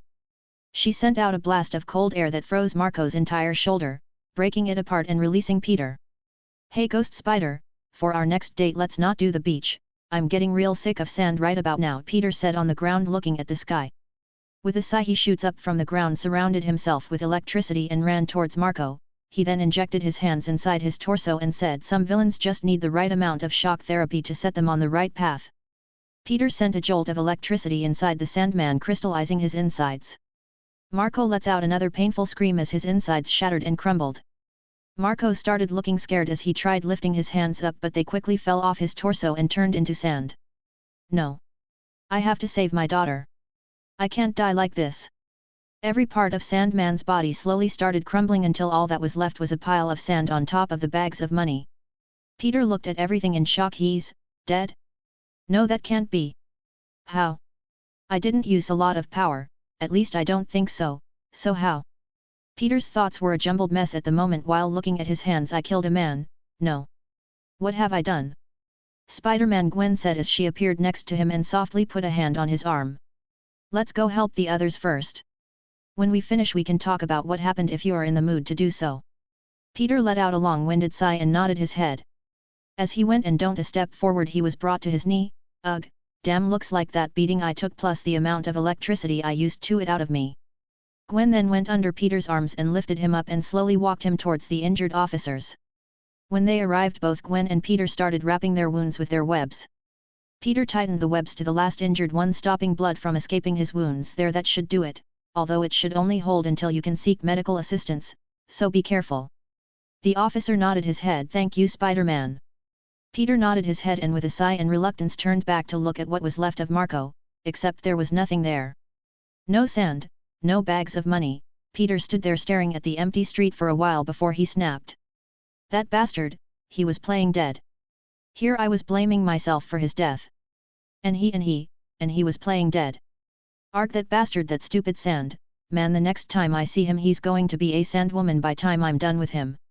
Gwen appeared next to Peter while motioning him to calm down. "I know how you feel, but getting worked up isn't going to solve anything. She slowly caressed his arms. We'll get him next time. Peter sighed before nodding his head, although he was still pissed. He then turned towards the officers and pointed at them. Remember medical assistance. And jumped away, swinging away, followed by Gwen. Chapter 39. Third person's POV. Both Peter and Gwen were swinging away after the escape of Sandman. While swinging, Peter was still grumbling about the situation. Stupid sand guy. I hope the next time he washes his feet and goes to put on shoes there will be sand inside them, making his feet dirty again, so he would have to go wash them again. Gwen, hearing this, chuckled while shaking her head. Well, he's still alive. That was scary. I was way too much into shock at what happened to react at the time. Peter let out a long-winded sigh. Yeah, I guess you're right. I'm somewhat glad he's okay as well. Do you think there could be more guys like that out there? Gwen asked a bit nervously. Absolutely, no doubt in my mind, Peter said while nodding. Both Peter and Gwen then went and landed on top of a rooftop and sat near a ledge. They started taking off their boots and dumping the sand that was inside out. How can you be so sure? Gwen asked while trying to relax and regain her stamina after fighting. Peter then looked at her in confusion. You haven't read Professor Xavier's research papers on mutation and the likes? Gwen put a finger to her head, trying to remember. After a few seconds she shook her head, not really remembering. I thought for sure you would have known of it, considering it has to do a lot about biology. It mostly talks about the X gene, Peter said, trying to jog her memory. Wait, now I'm remembering something. I think I read a little bit about it but stopped since I thought it was mostly talking about supernatural abilities, which wasn't logical. But what does that even have to do with anything we were talking about? Peter then flailed his arms around. Hello, spider superpowers over here. Wait, you don't mean that what was written there is actually real, right? Yup, it's real all right. There's probably like a secret society or something of superpowered people out there. If that's true, then why aren't there like superpowered individuals fighting crime or something? Gwen asked as millions of questions kept popping up in her head. Who says there isn't? They could but just decide to stay hidden. Who knows of many power-hungry individuals there are out there just waiting for them to show up, just to catch them and experiment on them. Gwen's eyes then grew wide with concern. Then what about us? Peter just shrugged his shoulders, not even looking worried. I wouldn't be surprised if there are people making plans to capture us now as we speak. Hearing this, Gwen grew more scared and concerned. Although she thought of the possibility, it doesn't make it any less scary. They don't know who we are, right? I mean, we have been making sure to keep our identity a secret, so they shouldn't know who we are, right? Gwen asked, looking for reassurance. Oh yeah, you don't have anything to be worried about. Arnie is helping us out with that. I don't think I would have ever become Spider-Man without her, so you don't have anything to worry about. Now what we do have to worry about is our close friends and family, Peter said with a weary smile, even though Gwen couldn't see it. Are we going to tell them about what we're doing? Gwen asked, thinking of different ways such conversations would go with her father, especially since he's a cop. If we keep this to ourselves for too long, they would feel betrayed and hurt that we don't trust them with this secret, and honestly I really don't like lying to Aunt May and Uncle Ben. Gwen's smile then turned wearily as well. I know what you mean, I don't like lying to my dad, so how do we tell them? I say we wait until we can show results, then we can tell them. If we just go and show ourselves now, they're going to be worried about us all the time and they're going to try and stop us. Gwen then finished Peter's thoughts. But if we do it when we have results, they would see we are making a difference and helping people and won't be able to stop us. Couldn't have said it better myself, Peter smirked. After relaxing for a few more minutes, they put back on their shoes, and started stretching to get back on the rhythm. Well, back to our duties I suppose. We got a city to protect after all, Ghost Spider, Peter said before jumping off with a backflip. Gwen front flips off the building as she said, how else are we supposed to keep this city safe? As they both swing away to stop more crimes and do their daily patrol. Location, Oscorp, Norman's office. Norman is sitting in his office alone talking on the phone with an angered expression, although he wasn't speaking like he was angry. Norman, we have been funding your projects for a few years now, yet we are seeing a lack of results. Do not make us waste our investments, Norman. Well, anyways, I have a new job for you to do, and this time there will be results. I don't care how you do it, but you will get it done. The spider couple that have been appearing in New York, I want them captured, and I want them delivered alive in my office.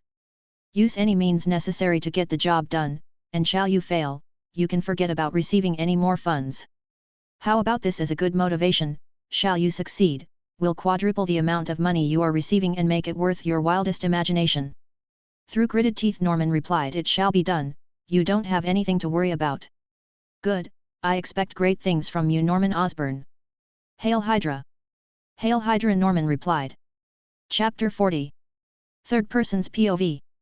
While Dr. Connors was overlooking samples on a microscope and jotting down his observations, Norman Osborn burst through the door with an annoyed expression plastered on his face. Norman's impatience flared into a fiery demand as he glared at Dr. Connors. How much longer do I have to wait for results? He spat out. Dr. Connors halted, feeling the weight of Norman's intense stare, and carefully responded, Sir, obtaining accurate results demands time. Given our current progress, I'd estimate approximately 6 months. Unacceptable. Norman's voice thundered with impatience. Cut it down to 1 month. If not, consider your employment terminated. I refuse to witness the squandering of the company's resources without tangible outcomes. Comply or consider yourself gone.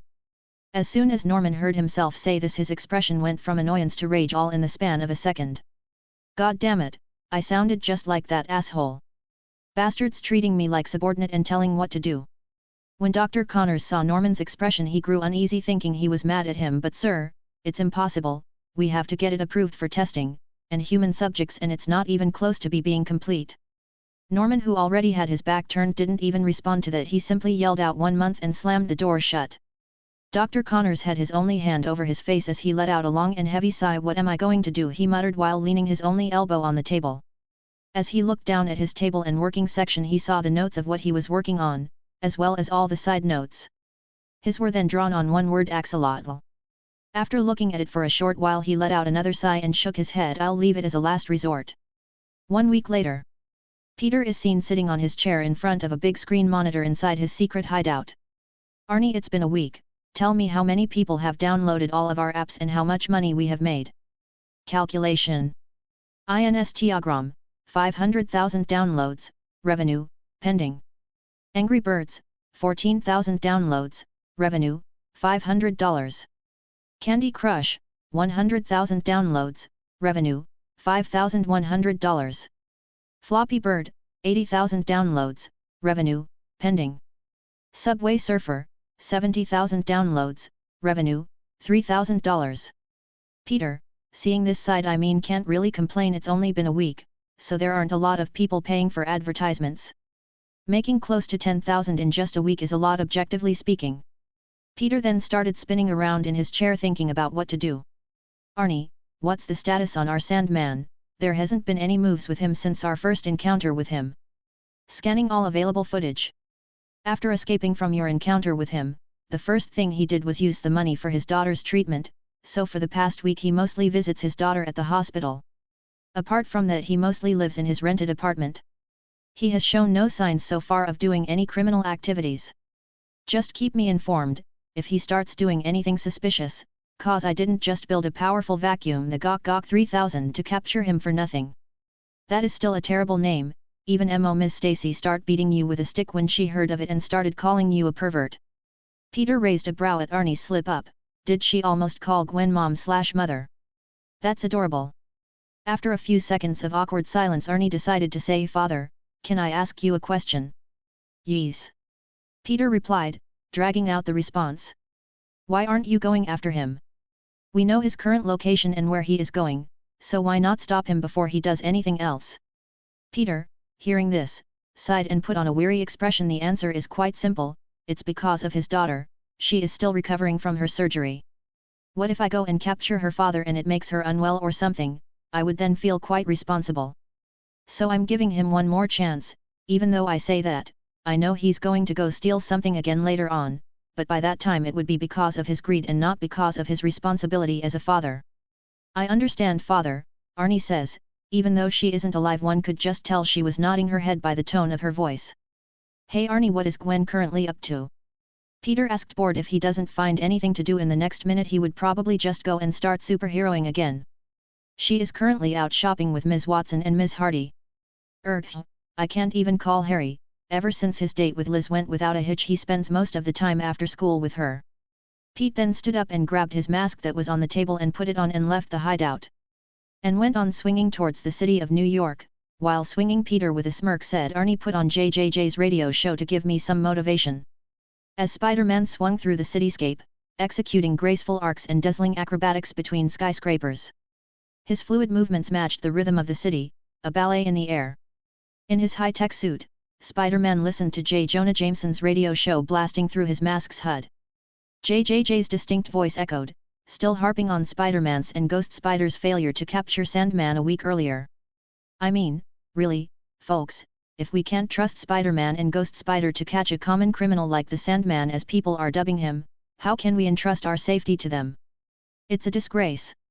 Despite the criticism, Spider-Man continued his aerial maneuvers, flipping effortlessly from building to building. He'd been scanning the city, looking for any signs of disturbance in the city, whether they were petty criminals or a brand new super-powered villain that decided to pop up. While soaring through the sky, Spider-Man couldn't help but hear JJJ's relentless tirade. Listen to this, folks. Spider-Man nor Ghost Spider could even hold onto Sandman. What kind of heroes does that make them? We need a real protector, not some masked menace. Peter, despite listening to JJJ's harsh words, kept smirking to himself, as people from my time would say, haters are my motivators. I can see why people listen to this, it's quite entertaining, Peter thought while web-zipping across buildings. Ignoring the relentless commentary, Spider-Man propelled himself higher, executing a series of intricate spins and twists mid-air, showcasing his agility and finesse. The wind rushed past him as he swung with precision, each movement a testament to his dedication to the city. Amidst the radio show's condemnation, Spider-Man noticed a commotion in a distant alley. Without hesitation, he changed course, hurtling toward the disturbance. There, he found a group of civilians, panicked and cornered by a small gang of petty criminals.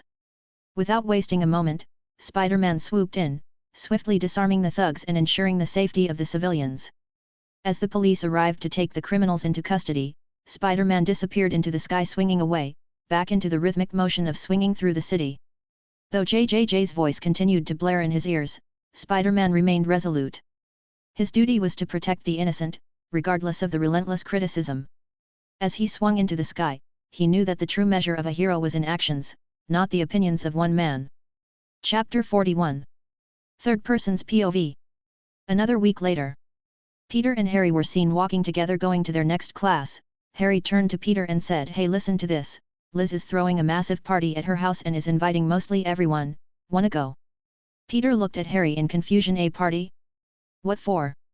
Harry just shrugged his shoulders. "I don't know, apparently she really wants to throw a party since we're now in high school. She wanted to be the first one to do it." Peter thought about it and asked, "When is it?" "It's on Friday, so in a few days," Harry said. "Wait, so she's really having a party for no reason?" Peter asked, still somewhat confused by the party. "I know, right? I even asked her myself, and all she was, and I quote, 'You don't need a reason to have a party, silly, it's all about having a good time,' end quote," Harry said, trying to mimic his girlfriend's voice. "I hope I don't really sound like that," Harry Liz said, appearing behind them, causing Harry to jump in fright. "Honey," Harry said, turning around and looking at Liz, who had a hand on her hips while looking at Harry with a raised brow. "I could never try or even come close to matching your angelic voice," Harry said, trying not to get into trouble. Peter, seeing this, laughs and makes a whipping motion. "Pssh. Already dating and you're already being whipped, not a good look, Harry, not a good look."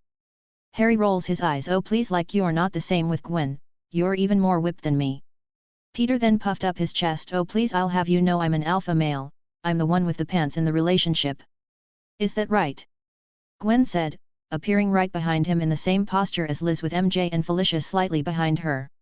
It was Peter's turn to jump up in fright and quickly spin around on his heels. "Baby," Peter said in a sweet voice, "you know I was only joking." Gwen looked at him unamused.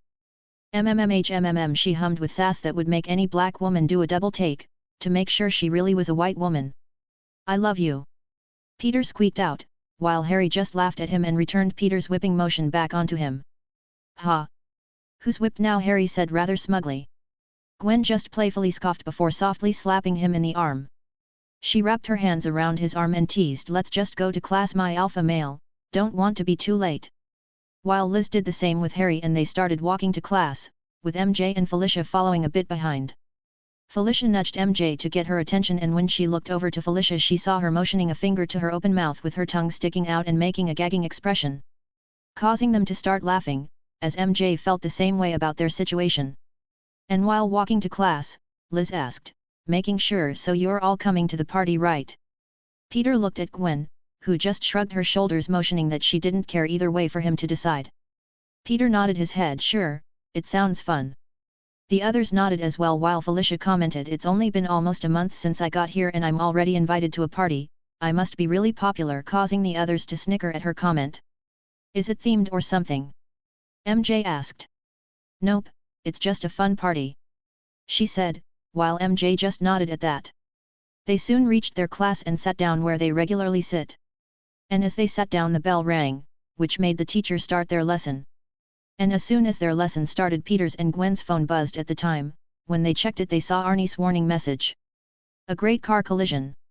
With a tipped-over oil tank truck, must hurry." Both Gwen and Peter raised their hands at the same time urgently.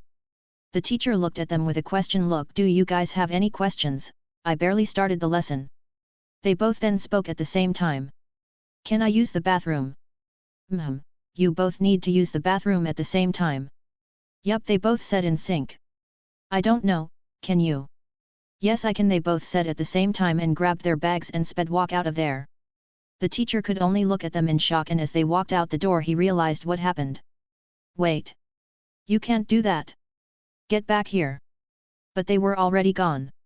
They were both running and quickly went into their respective bathrooms. Once there they turned invisible and took out their masks and changed their clothes. Once they were done they climbed out of the building while invisible and put their backpacks on the rooftop. "Let's go," Peter said while they were still invisible, and jumped up from the school rooftop to a rooftop that was close by. Once they were a few rooftops away they undid their invisible and made their way onto the accident. Due to their daily uses of their powers, they have gotten better at controlling them. Gwen was seen skating on the edges of the rooftop. Once she built enough momentum she would transition into a swing, making her go at a fast speed. While Peter was running on the side of a building with electricity surrounding him, and using that momentum to swing farther away, making them reach their destination quickly. When they arrived everything was a mess. Cars were flipped over on top of each other, and it looks like no ambulances are in sight at the moment. Though Peter and Gwen did hear them as they swung into action. As soon as they arrived they quickly got to work. Gwen saw oil spilling from the tank and running down towards the other cars. She quickly went a blast of frost over it, completely covering it. Peter went and started taking people out of their cars. Some of the cars were even upside down, so Peter had to yank the door of its hinges and get people out of there. What they didn't notice at the time was the wiring of a car that was out and cut and flailing around close to the oil that was already leaked out and was running down towards the car. Sparks kept zapping off the wires while Peter and Gwen were getting people out and away from the wreckage. The oil finally caught up the wiring. A spark flew and landed on the oil, making it catch on fire, following the trail back from where it came from, which neither Gwen or Peter seemed to notice as they were busy getting people out of the cars. While they got people out, they soon heard people from the front of the accident yelling out and calling out their names. "Spider-Man, Ghost Spider, get the people out of there, the tank's about to blow." Both Peter and Gwen quickly looked up and saw a trail of fire around the tank burning up the ice that Gwen used and people running away. Gwen was about to go and stop it, but Peter stopped her. "Don't, you won't make it in time, just help me take all of the remaining people out." They then heard the sound of sirens making their way to their direction. Peter and Gwen were then moving faster than ever. They ripped the doors open and quickly started ripping off their seat belts and taking them to safety, until only both a mother and kid remained, but then, boom! The tank exploded, causing a chain reaction and sending both Peter and Gwen into their spy day senses at maximum capacity. Everything slowed down as they started moving. Peter, who was surrounded with his electricity, ran to the car and ripped both doors to the car open. He grabbed the mom and threw her towards Gwen. While that was happening, the explosions started to catch up with them. Gwen caught the mother of the child while Peter took a hold of the child and tried to run and web zip away. Peter ran from the explosion while holding a child close to his chest while holding its head in place so it wouldn't die from whiplash. The explosion quickly caught up to him. Luckily he was just an inch away from the explosion. Peter used his entire body to block the heat from the child. And while doing so, due to the explosion, parts of the car were sent flying out everywhere. A piece of hot sharp metal ran across Peter's back, ripping his suit open and leaving him a large gash that started spilling blood. Peter screamed out while still not letting go of the child protecting him with his body. P.E. Spider-Man! Gwen screamed out. Peter was huffing and puffing, kneeling down while the large fire was occurring in the background. While still breathing heavily he looked at the child and asked Huff, "Are you okay? You're not puff hurt, are you?" Peter asked while examining the child as he put him down. The child with tears in his eyes shook his head. "Are you okay?" he asked with tears spilling out of his eyes. "Huff puff, never better kiddo," Peter said, unable to get up due to the pain. Gwen quickly got to where Peter said and asked while crying, "Oh God, pet." She stopped herself when she saw the kid Spider-Man. And through sobs she examined his back. "Your back. It's profusely bleeding," she cried out, which just made the kid cry out as well. "GW Ghost, there's a child present," he yelled, which made Gwen forcefully calm herself down. She just continued to quietly sobs. Peter sighed, "Just web it up carefully." Gwen, while she continued crying, nodded, and started to carefully use her webs and carefully wrap around his body, mostly his injuries. The mother quickly knelt down and brought her son onto a big hug and started thanking them profusely while crying herself, "Thank you, thank you, thank you, you saved our lives." Peter, who was still kneeling, was still breathing heavily. "I'm just glad you're safe. But mister, what about you? Your back, you lost a lot of blood," the mother said, looking at Peter with extreme worry in her eyes. Peter just flexed a bicep to appear healthy toward the child as he said, "I eat all of my vegetables so I heal up quicker than most, so don't worry, I'll recover," making him wince as he moved. The mother though got the message and nodded graciously.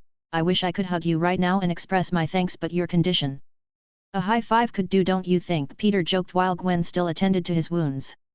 The mother laughed through her tears and nodded her head as both the mother and son both high-fived Peter, making them both laugh and feel better. "And done," Gwen said, relieved.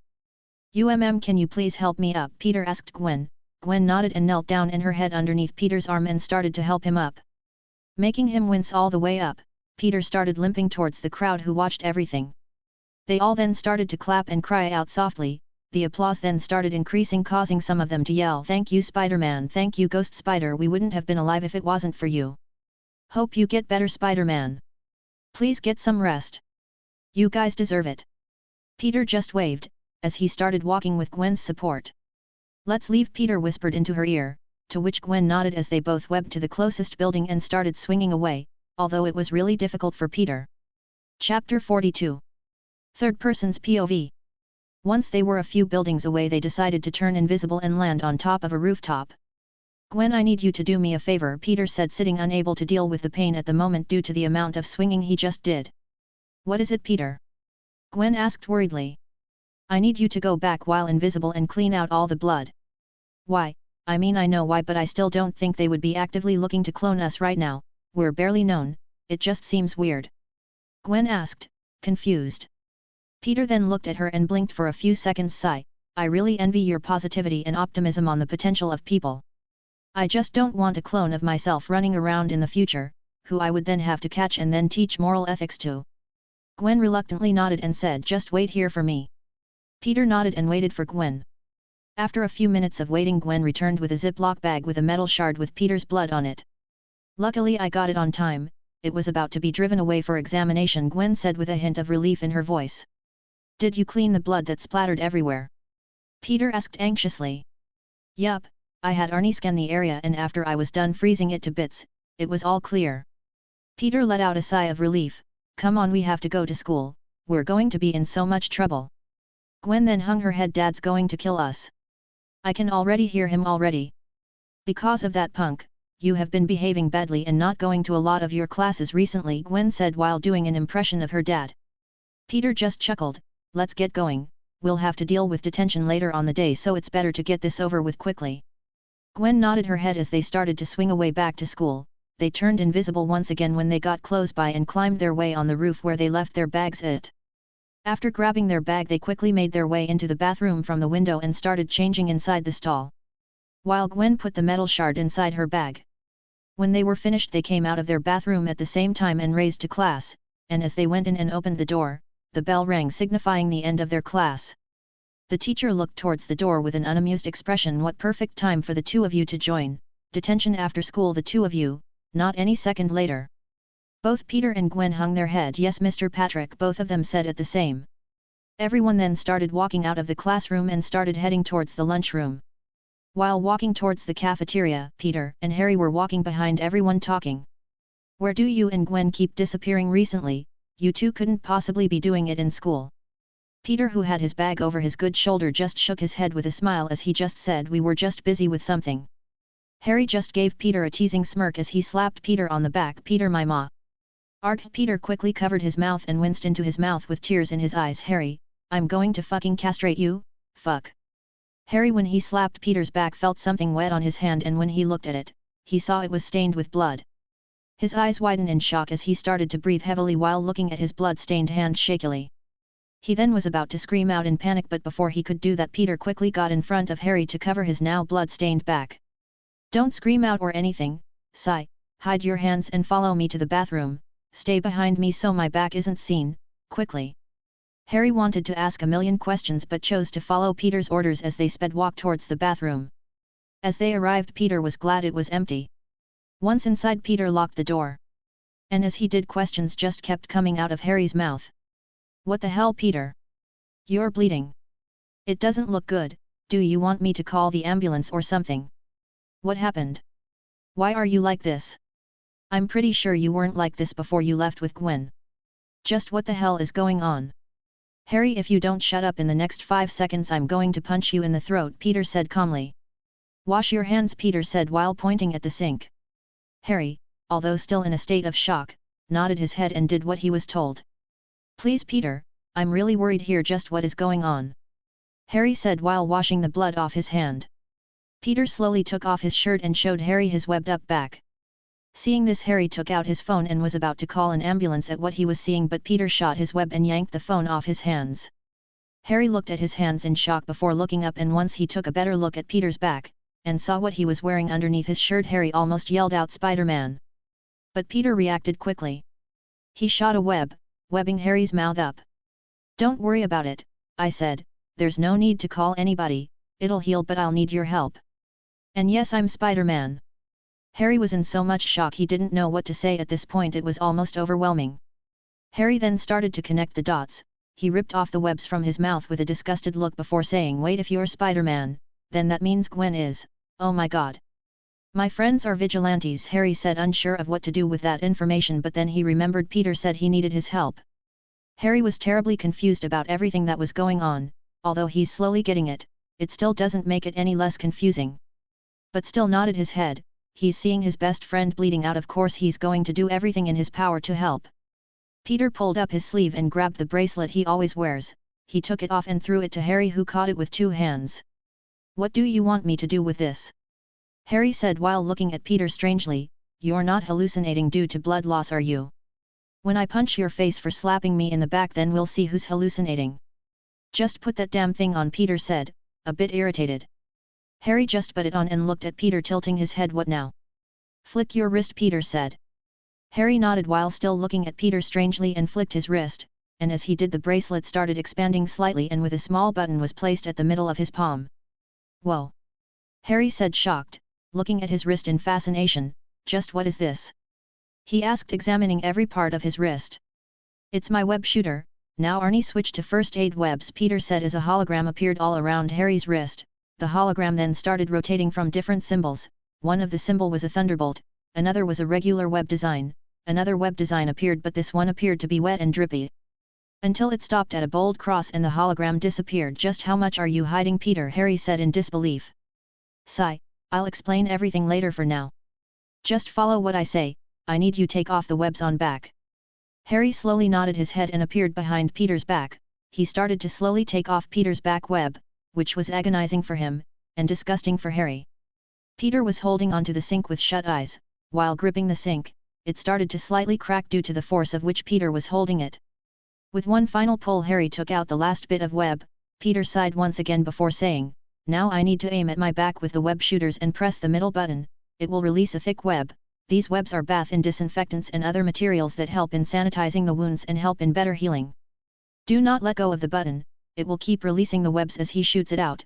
I need you to walk around me, wrapping me up with it. Harry nodded seriously as Peter backed away slightly and lifted his arms slightly. Harry then started following Peter's instructions until his wounds were wrapped back up.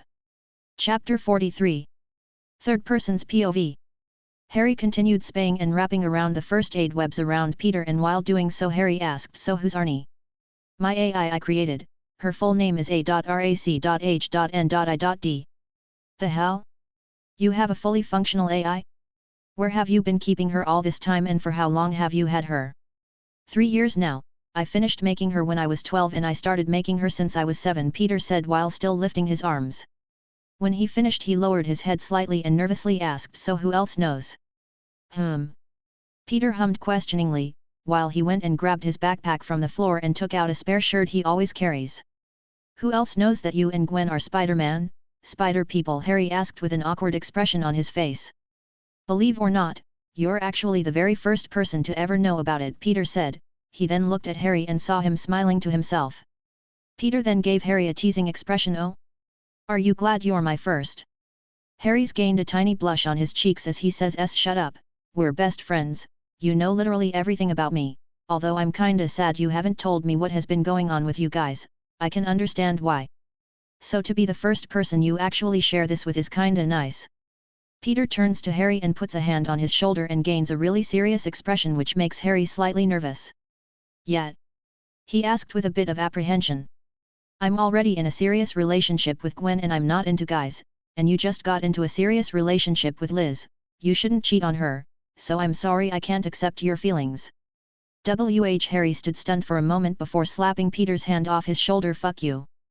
That's not how I meant it and you know it. Harry said blushing.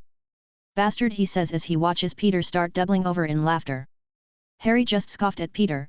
Peter then started shaking his head while still laughing. He then started picking up the blood-soaked webs and the blood-tainted shirt he wore before. He then put everything together and webbed it up with his other web shooter and put everything in his bag. He then took off his glasses and put on his spare shirt. While Peter was bent over washing his face in the sink, Harry hesitantly called out. Peter. What's up? Sorry about what happened. Oh, don't worry about it, it wasn't your fault, no matter how much I wanted to punch you in your face when you did it, I know you didn't have malicious intent behind it. Harry let out a sigh of relief, and was glad Peter wasn't actually mad at him. Peter then went and grabbed a few napkins from the dispenser next to the sink and started drying his face. Peter then held out his hand towards Harry. Harry just looked at him in confusion. Webs Hooters was all Peter said. Ah, he said, realizing he still had them on. He then took it off and tossed it to Peter, who just casually grabbed it with one hand and put it on his wrist. He then went and grabbed his backpack and glasses and made sure there was no evidence left behind. As they walked out of the bathroom, Harry couldn't help but ask in a really low voice, wait, aren't you like an enhanced human or spider or something? Do you really need glasses now? As they made their way to lunch, Peter just casually replied with a nope. Then why wear then? Is it to hide your identity? Nope, Peter said. He then gave Harry a smirk and put a under his chin. I still wear then cause I look fantastic in glasses. Harry just gave Peter a deadpan look before rolling his eyes, but then once again curiosity got the better of him. So how did it happen? How did you become Remember the trip to Oscorp? You mean the one where you and Gwen left? No way, is that why you two left early? Yup. Holy shit, it's all starting to make sense. Before it was only rarely that you would come to school tired and falling asleep every step of the way, but ever since he started appearing it has become more frequent. Honestly, I thought the two of you finally did it, and that's why you two have been so tired. Peter just looked at Harry weirdly, while Harry just shrugged his shoulders. When the two of them arrived at the cafeteria, they went and got their lunch and sat down with the rest of the girls. Felicia looked at both Peter and Harry weirdly. Peter, noticing her look, lifted a brow and asked, what? Oh, nothing, it's just suspicious, she said with a teasing smirk. What is? Harry asked while eating. I just, the two of you suddenly disappearing, for who knows how long. Then Peter returns with a different shirt, it just makes one wonder what the two of you were doing. Harry nearly choked on his food when he heard that and started coughing. Seriously, it hasn't even been an hour and my sexuality has been questioned twice. Harry. Liz, who has started joining them at their lunch table since she started dating Harry, asked worriedly and with a little accusatory tone in her voice. Harry looked at Liz in shock, not believing that even his girlfriend was questioning it. Are you serious? Liz scoffs and pats his arms. No, silly. But I am curious why you are wearing another shirt. MJ asked while looking at Peter weirdly. All I'm going to say is that it's difficult to pee with a boner. Peter couldn't come up with a better lie, so to protect his secret he chose to incriminate himself. Peter. They all said at the same time. Even Harry smacked him lightly on the arm. Dude, he says. Peter just shrugged his shoulders. What? It happens to best of us. Peter, Gwen calmly called out. Yes. Please shut up. Yes, ma'am. After they finished eating, they were just casually talking, but while they were talking, Peter and Gwen were communicating with Morse code by slightly knocking on the table while pretending to just be boredly drumming on it. What really happened? Gwen tapped. Harry slapped my back. Peter responded. Are you okay? Gwen tapped while giving Peter a concealed worrying look. Yeah, don't worry, although he found out about us and who we are. Shit. Shit indeed. What are we going to do then? I was planning on taking him to the hideout. Really? Isn't it like our sanctuary for the two of us? It is. Peter gave Gwen a nervous look. Gwen rolled her eyes. I mean, we've known Harry since we were little, so I don't mind if he comes by. But don't make it where he comes every day and interrupts our time along. Peter nodded his head. Gwen then reminded Peter, don't forget we have detention. Shit, I forgot about that. The bell then soon rang and they started walking out of the cafeteria. While Peter and Gwen were walking in front of everyone, they failed to notice someone behind them looking at them weirdly. Felicia, who was a bit behind with MJ, looked at Peter's back, then looked between Harry, Peter, and Gwen. Just what were they hiding that they needed to talk in Morse code? What happened to Peter's back that Gwen had to make sure if he was alright, and they have a secret hideout, seriously? Just who are they? Felicia muttered to herself. What? MJ, who was next to her, asked. Nothing, just talking to myself. Felicia said while shaking her head. Chapter 44. Third person's POV. When the final bell rang and everyone started leaving, Peter leaned over to Harry and whispered, meet us by the abandoned subway by old Jeffrey's place in an hour. You mean that old convenience store that shut down and we used to hang out around when we were little? Harry asked with a lifted brow. Harry then shrugged his shoulders. Sure, I'll be there. After they all left, both Gwen and Peter had to go to detention. They went and sat in an empty classroom where a teacher just lazily sat down and read his book. As both Peter and Gwen sat down, the teacher grabbed a small TV remote and turned on a box TV. Peter almost banged his head on the table when he saw who appeared on it. It was Steve Rogers, giving his usual lecture while pointing his finger. Every time they would get into trouble and would have to go into detention, they would always play the same video. I swear when I see him it's on sight, Peter. After a long 45 minutes, Gwen was to the point of throwing the table at the teacher and dealing with the consequences later. The teacher looked up from his book and looked at his watch. He then looked at Peter and Gwen in confusion. What are you two still doing here? Your detention ended 15 minutes ago. What? They both shouted beyond past. Yeah, I mean normally detention for you guys would be over in 40 minutes. But I know the two of you are good kids and are in the top of your class, so I just have you for 30 minutes, didn't I say that? No. Both Peter and Gwen shouted. Teacher blinked for a few seconds before shrugging his shoulders. Oh well. Oh well. Peter said and repeated oh well. He was about to move towards the teacher. I'll show you oh well when I shove my fist up your. Before Peter could finish, Gwen covered his move and shook her head. Let's just go, we have somewhere to be, remember. Peter grumbled before the two of them left running out of the school. They went and rode onto their bikes and rode on their way to meet Harry. Once they arrived, they saw Harry coming out of a car and the driver driving away. They got off their own bikes and walked up to Harry. Harry looked at Gwen and asked, I couldn't ask before in front of our friends, but are you? Gwen sighed but nodded head. Awesome, Harry said, pretty excited at the idea of getting superpowered close friends. He then looked around and asked, so what are we doing here? Both Gwen and Peter put their bikes over their shoulder and said, followed us. They led Harry over to the bottom in front of what used to look like a subway tunnel entrance, except it was sealed off with cement. Cool wall, Harry said. Which made both Peter and Gwen scoff at him. Have you seen Harry Potter? Peter asked. Yeah. Harry said, unsure of why that was relevant. Both Gwen and Peter looked at each and smirked. They both took off running, which left Harry flabbergasted. Wait, the wall, Harry yelled when he saw that they weren't stopping. But instead of crashing into the wall, both Peter and Gwen just ran right through it, leaving Harry to look with his mouth wide open. Peter poked his head out from the wall as he asked, well? Aren't you coming in? Which made Harry smirk and take off running. He closed his eyes instinctively when he got close and ran right through. When he opened his eyes, it was like he was in a brand new world. Peter smirked as he said, welcome to Hogwarts. Just what is this? Harry said, looking at everything in awe. Peter laid his bike to the side and spread out his arms while walking a bit in front. Welcome to the Underground Web's Pace, our superhero secret hideout. Did you seriously build a superhero hideout? Harry said, still in a state of shock, unbelieving what he was seeing. It wasn't always a superhero hideout, it just recently got this makeover. Gwen added, we anonymously bought this area recently, although it took almost all of our savings, and started to really start upgrading everything. They then led Harry into the room where Arnie's servers are, which they use the area for testing and things like what. This is mostly where the magic happens. It used to be smaller, but since we bought this place we decided to break a few walls and expand. Oh, and Harry meet Arnie and Arnie meet Harry. Good afternoon, Mr. Osborn, Arnie said, appearing on the big monitor. Hello to you too, Harry replied while looking between Peter and Arnie on the screen. Peter just looked at Harry's reaction and looked really smug. I know, I'm a genius. The only thing stopping me from reaching enlightenment is my mortal shell. Harry rolled his eyes and saw something at the corner of his eyes. Is that a dryer and a washing machine? Harry said, making sure what he was seeing was right. Out of everything, that's what got your attention? Not the high-tech lab, my beautiful daughter, all the weird-looking chemicals on the shelf, but the washing machine. Peter said while looking at Harry in disbelief.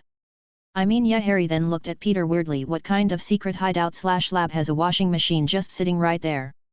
The one where you sometimes come home with blood clothes and don't want to explain it to your aunt or uncle, so you need a secret place to clean it. Wait, Aunt May and Uncle Ben don't know your identities? Harry asked with a head tilt. Didn't I say you were the first person to know? Yeah, but I thought it was like between friends. So I'm like the first one ever know. Yup. Even if it was unintentional, Peter said. Which made Harry put an awkward expression. Right. I forgot about that part. I was planning on telling Aunt May and Uncle Ben first, then Gwen's dad, way later down the line you and MJ, but Peter said, shrugging his shoulders. It really doesn't matter in which order you found out. Peter added. Gwen then came out of a new installed room to the right, that would be later used to keep other suits, wearing her ghost spider costume. When she came out she pointed to Harry and said, don't let him go out there, he's still injured. Although he'll heal, I don't want him going out today. Harry made a military salute as he said, yes ma'am. Gwen nodded and pulled down her mask and exited the hideout. As she was leaving, Harry noticed something else and walked up to it. After examining it for a bit, he asked, you have a pet spider? That's actually the spider that gave me power, I named him Daddy Longlegs. Peter said while touching his chest and sounding touched. Harry turned and looked at Peter with a deadpan expression. Really? Peter just nodded proudly. He then thought about something for a minute and said, hold up, and went to the room where Gwen came out. While Peter was doing his thing, Harry started exploring the entire room. He stood in front of a shelf with weird chemicals and started reading the labels. Dissolving acid. Harry read out loud. Peter then came out after a few seconds with what he wrapped around in the school bathroom and with a damaged spider suit. He ripped the web slightly and put the bloody clothes and suit inside the washer and put the bloody up webs, alongside a piece of bloody metal in a container. He then went and grabbed the dissolving acid and poured it in there, destroying everything.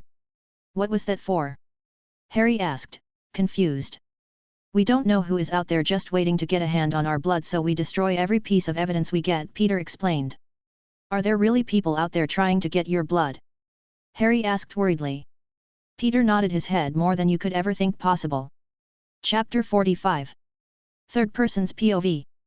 Dr. Connors was seen over his desk with papers everywhere scattered around, his hair disheveled, little stubbles growing around his mouth, sunken eyes. Looking like he was about to collapse any minute now. I've done everything I can, Dr. Connors whispered to himself. I've used the axolotl as a sub-base and all it did was give the rats external gills that let them breathe underwater. I have to get more. Who cares if they're endangered? My career is endangered as well. I have to be quick. The black market is almost sold out of them. They're becoming harder and harder to get. Shit, Dr. Connors kept muttering to himself. He yelled as he spread his arm across his desk, sending everything flying to the floor. While breathing heavily, he looked towards all the mess he created and saw a frame lying there with broken glass all around. He sighed, trying to calm himself down, and went and picked up the frame. In it was a picture of his wife and child smiling happily. It was almost taunting. He lets out a tired sigh and sits down in the middle of all the scattered papers. He then softly started caressing the picture as he whispers to him, just what am I going to do? How am I going to support you guys if I fail? He sighed once again and started cleaning up everything. Once he was done, he started looking at his journal entry. He started writing out. Journal entry, Dr. Connors. Asterisk date, March 3, 2007 asterisk. Today marks another day in the pursuit of a breakthrough in genetic hybridization. My ambition to combine the genetic material of a lizard with that of an axolotl has been a persistent challenge. The implications of such a fusion could revolutionize regenerative medicine, offering new insights into tissue regeneration and healing properties. Initially, the idea seemed far-fetched, almost whimsical, but as I delved deeper into the respective DNA structures of the lizard and axolotl, parallels emerged. Both creatures possess remarkable regenerative capabilities, albeit on different scales and mechanisms.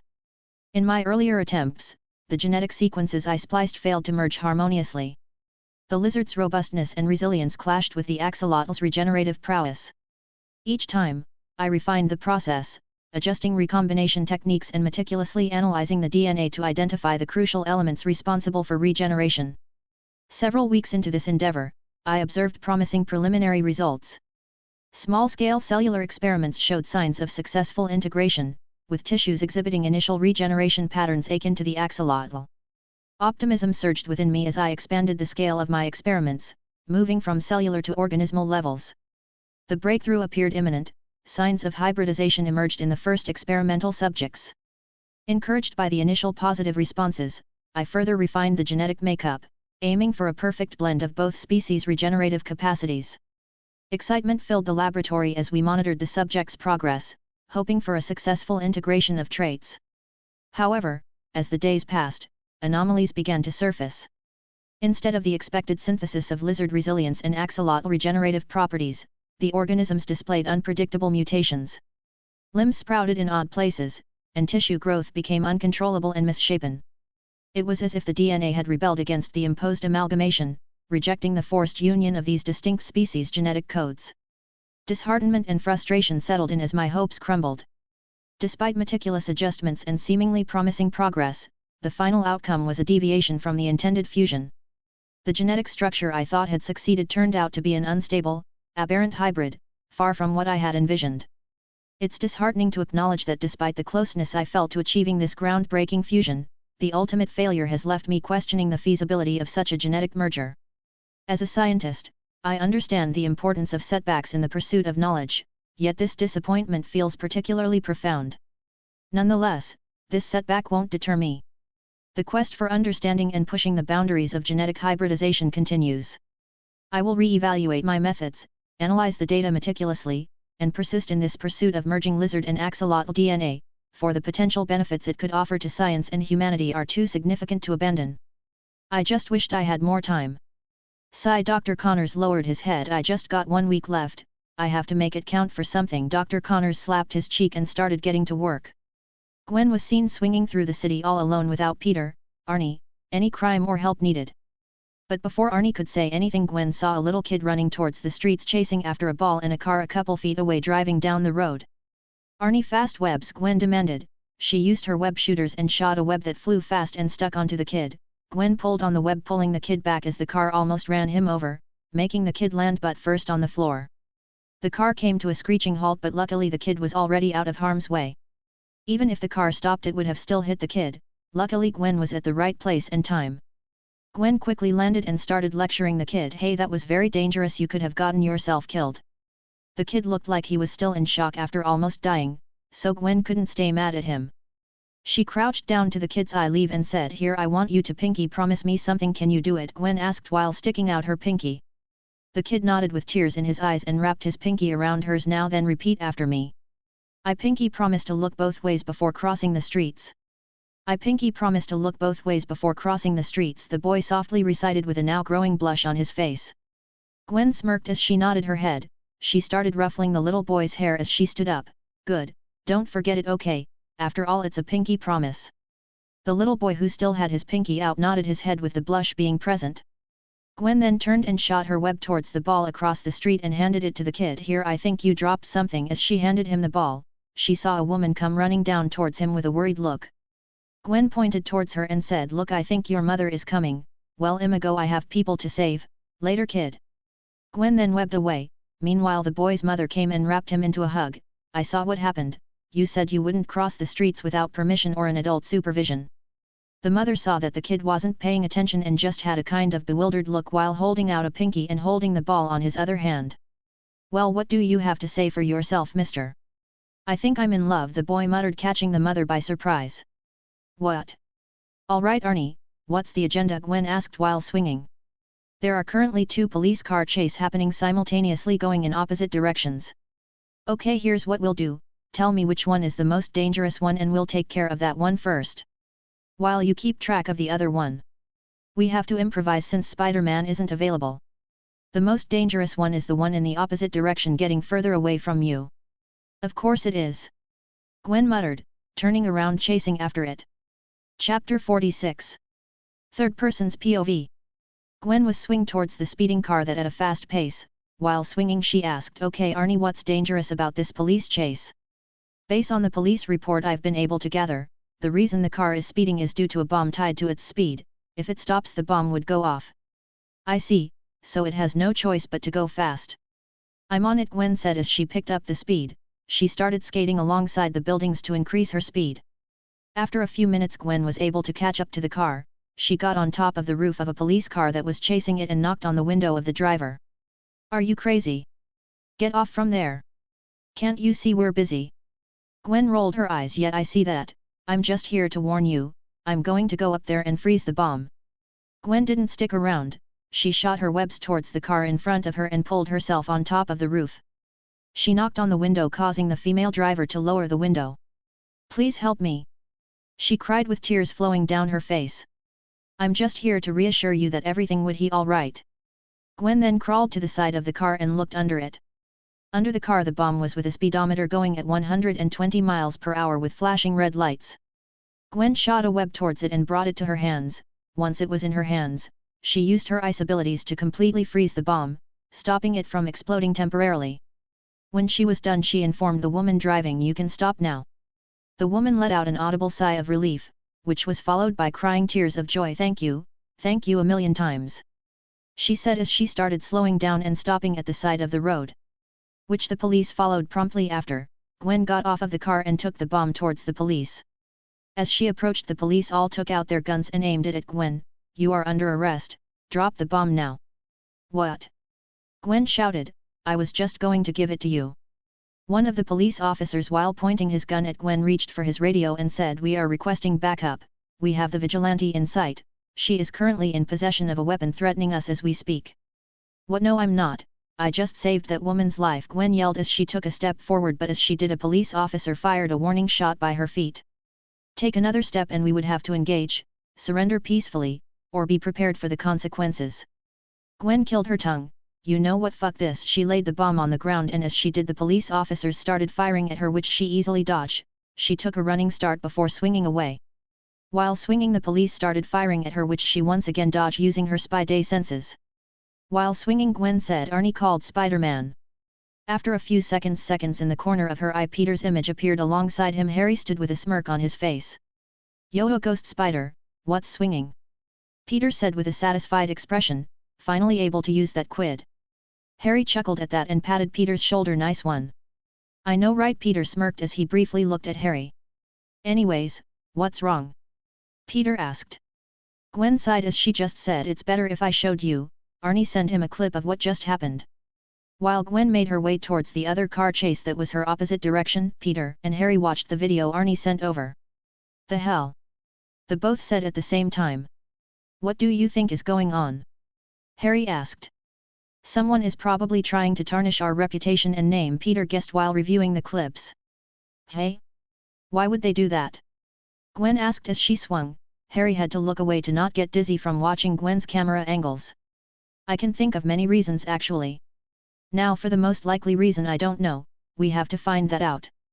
But it looks like they were willing to plant false evidence and get us incriminated," Peter said, rewinding the clip and watching it again. "Is there a way to fix it? If they keep damaging your reputations, then it'll be really difficult to do your superhero thing." "Ah, that's actually quite easy. You see, ever since we have built the masks Arnie has always been recording everything. Which is something no one knows.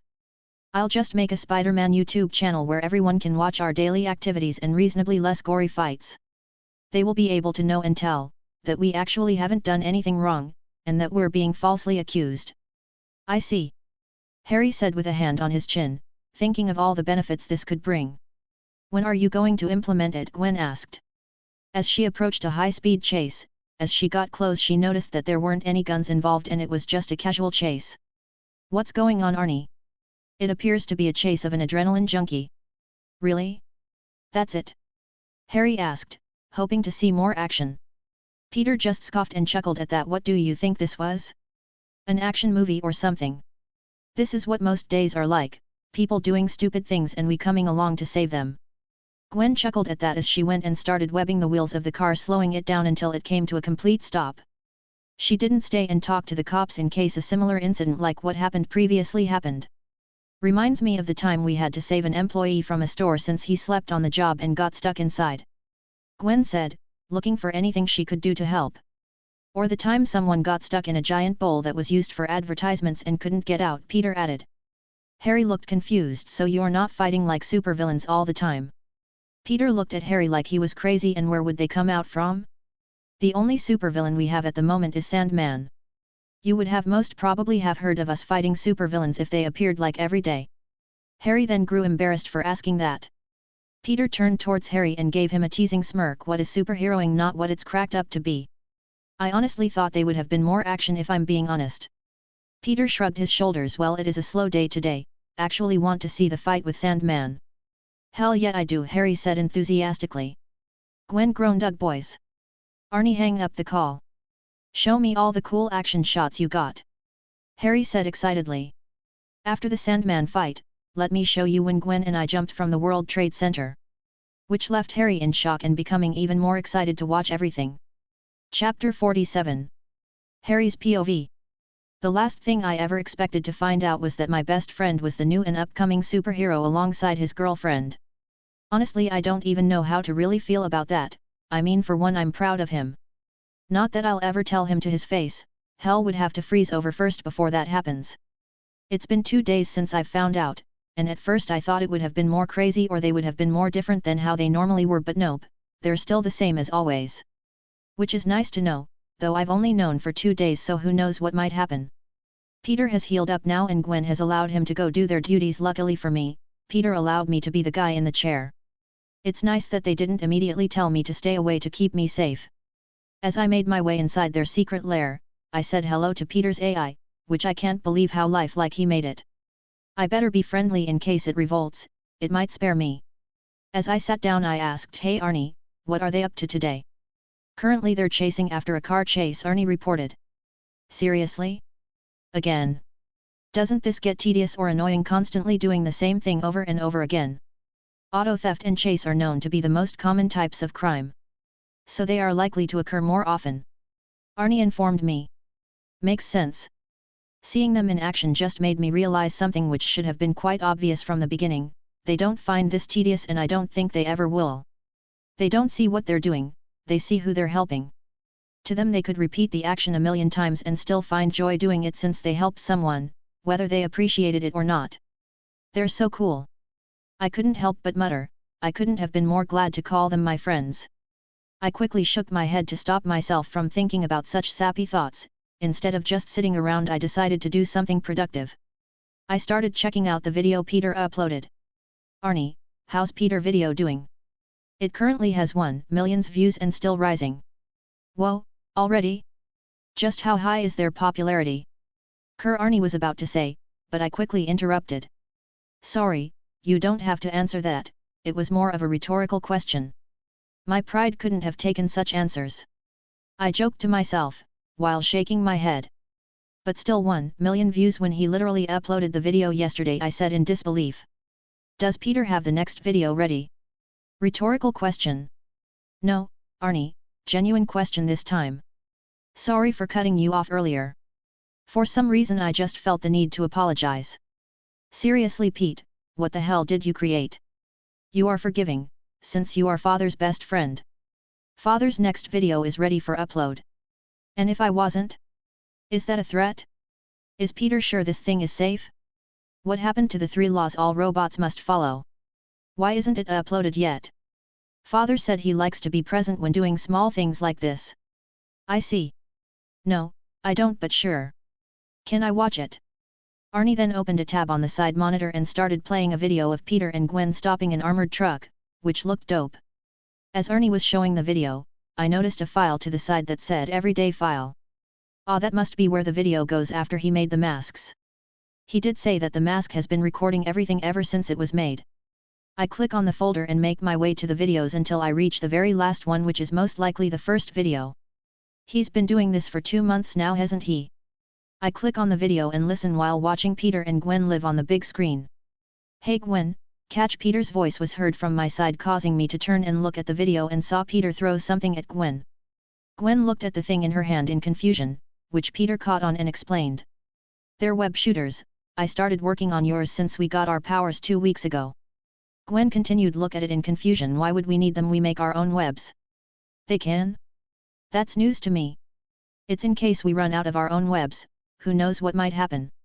These are in case of emergencies, though I did add different kinds of webs, like taser webs, impact webs, web grenades.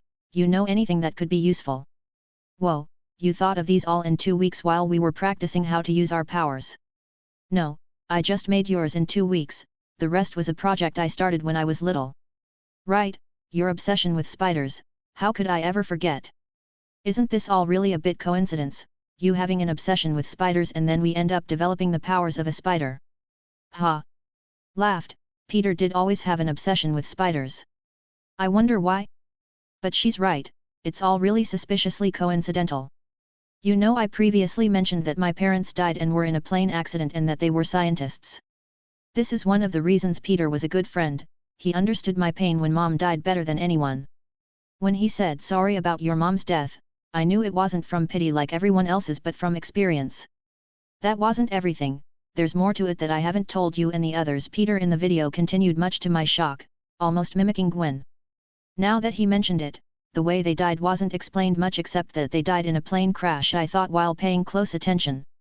You see, my parents used to work as scientists, something you already know. And while working they were experimenting and testing on the serum that turned Captain America into the super soldier that he is. I guess they were trying to create their own or improve on it. They thought that for it to improve it would be better if it was mixed along with animals. The latest animal they were working on were spiders. They got really far into the project. But here's the thing, the person who they were working for is sick. Their boss thought that this would be his cure, so he wanted to move towards human experimentation. Which was something my parents were highly against. They were going to be forced into accepting it, by involving their families, so they decided to run away before they discovered who the family was. By running away they would be able to hide for a while and protect their family. Peter said, much to my shock, this feels wrong. It feels like I'm listening to something I shouldn't. Peter then sighed and continued, I remember the last time I saw my mom and dad, they were in a panic. Peter then started explaining what happened when he last saw them. Their plane then mysteriously got into an accident. But it wasn't an accident, it was a hit. Basically a retrieval mission for their research and to silence them, and that's where my obsession with spiders comes from. It's something my parents last researched. It makes me feel closer to them, when I start studying them. It was a hit, an assassination, but who was it? I thought with gritted teeth and clenched fist. Gwen had her hands cover her mouth from the shock she was experiencing. When Peter finished she went up and wrapped Peter in a tight hug. Oh Peter. When she broke the hug she asked, so do you know who this boss is, the one who murdered your parents? I started to pay even more attention so as to not miss the name. Peter just gave her a sad smile and asked Gwen, by what did we get bit by and where did it happen? Didn't Peter say it happened in OS? Gwen scrounged her face in confusion. We were bit by enhanced spider at OS. No, Gwen said, placing her hands near her mouth again. Oscorp, she was gonna say Oscorp. Exactly where Peter said they got bit. Dad, my father, he killed his parents. I can feel myself start to panic. My breathing is getting involuntarily heavy and faster. Peter knew it was my dad. Of course he knew, he was always smart. Was he lying all this time? Was he really my friend? My best friend? Was this a ploy to get close to me, to my dad, to kill him? Is he planning to kill me too once he's done? Has our whole friendship been a lie? Chapter 48. Third person's POV. Harry paused the video. He couldn't do it, he couldn't listen anymore to what they were saying. All he knew was that he had to get out of there no matter what. His father killed his best friend's parents, Surely Peter hated him, he had to, there is just no other explanation. Harry stood up and grabbed his bag and started walking towards the door. When he got there he tried to twist the doorknob but it wouldn't budge.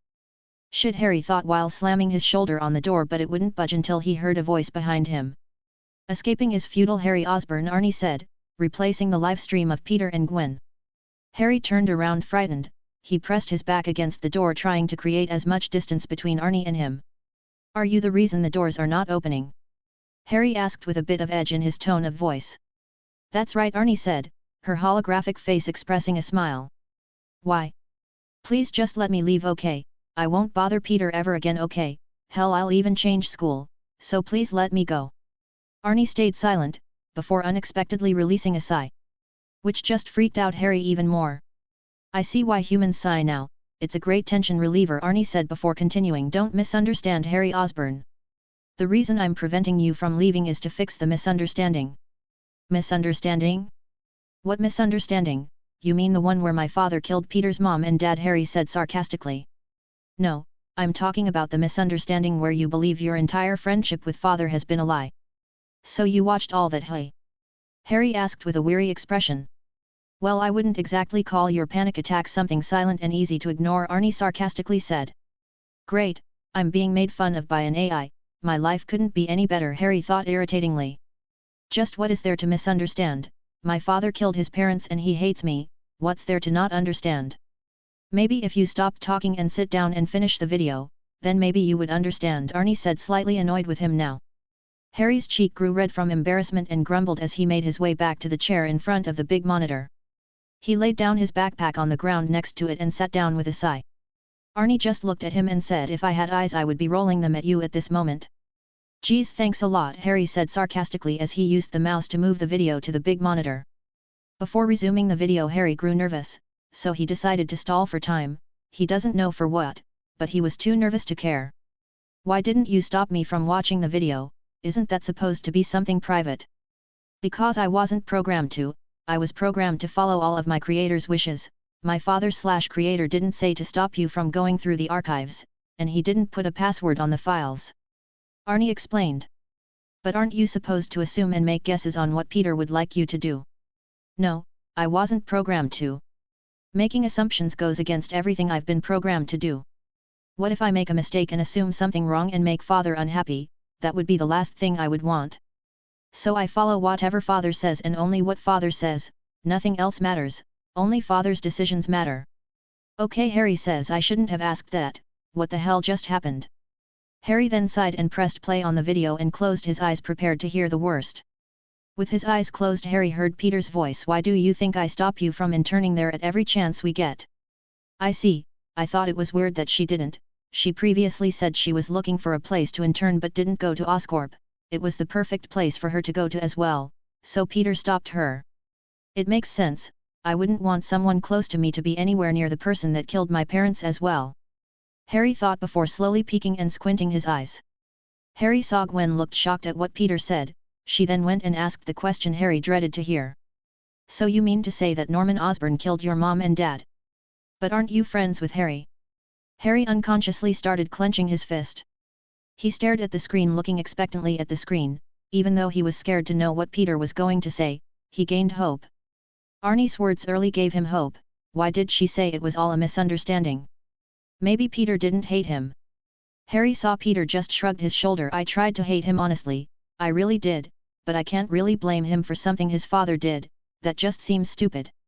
Harry looked at the screen in shock as it paused on its own, probably due to Arnie. Harry felt all the tension leave his body as he leaned back on the chair he was sitting on.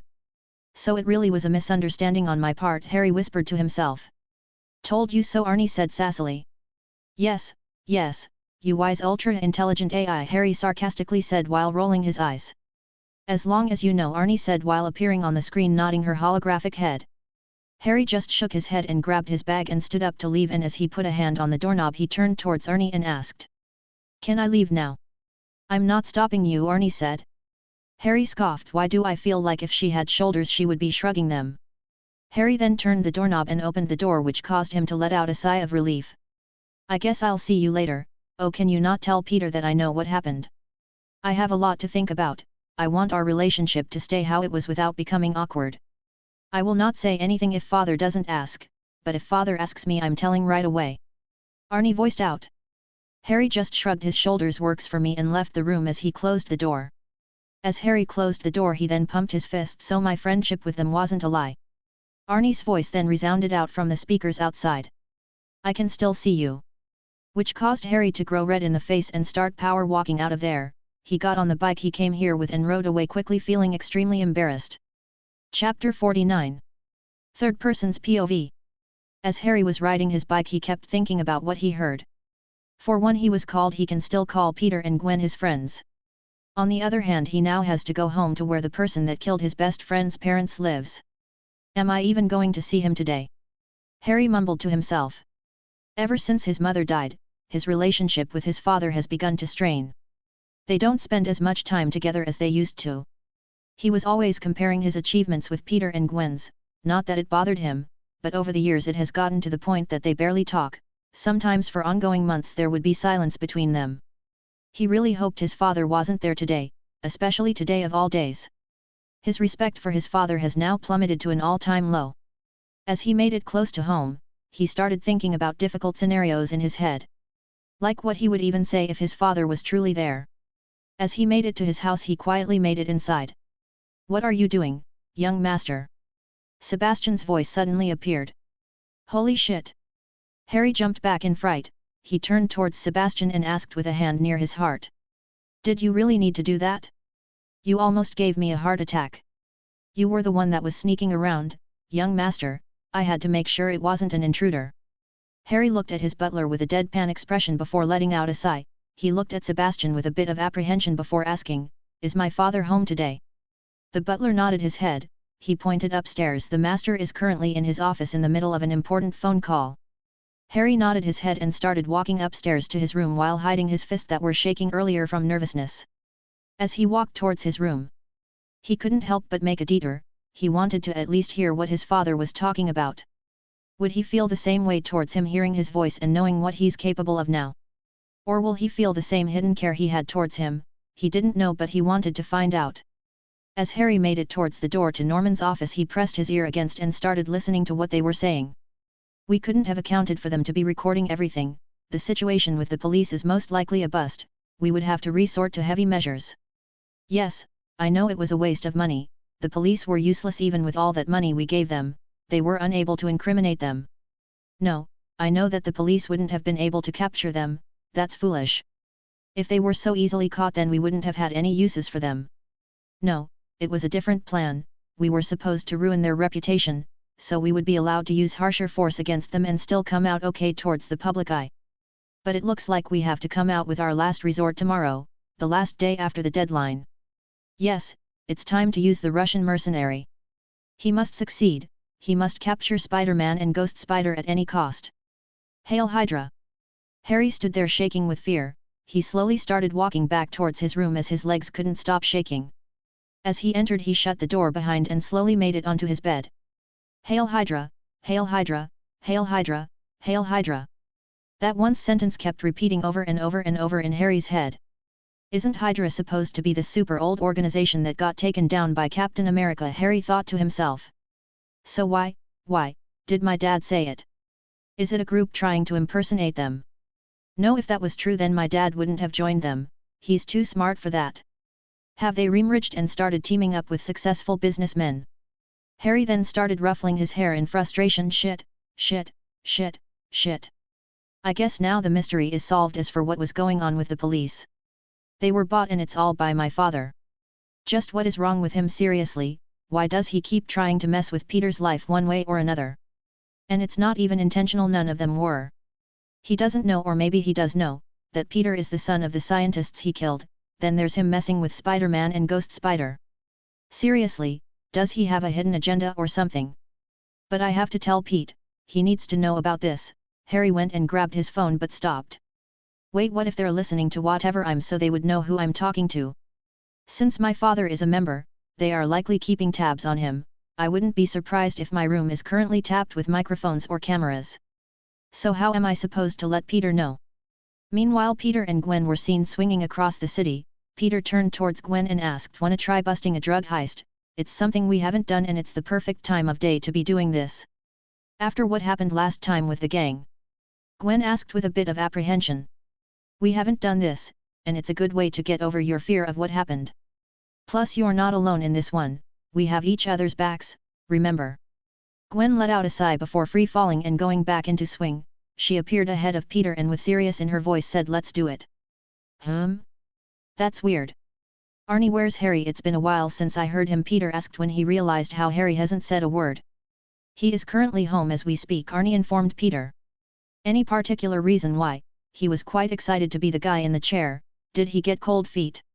"He said not to tell you, father, but I only said I wouldn't tell you if you don't ask me yourself." "So do you want to know, father?" Peter thought about for a while before shaking his head. "Harry will tell me when he's ready, thanks for informing me." "Anytime, father." "Okay, Arnie. I need you to go through every police report in NYCPD. I want to know if there are any deals being made which the police can't interfere or won't have time to interfere in time." "It'll take a while, father, I'll say 5 minutes max." Peter nodded his head. He turned towards Gwen.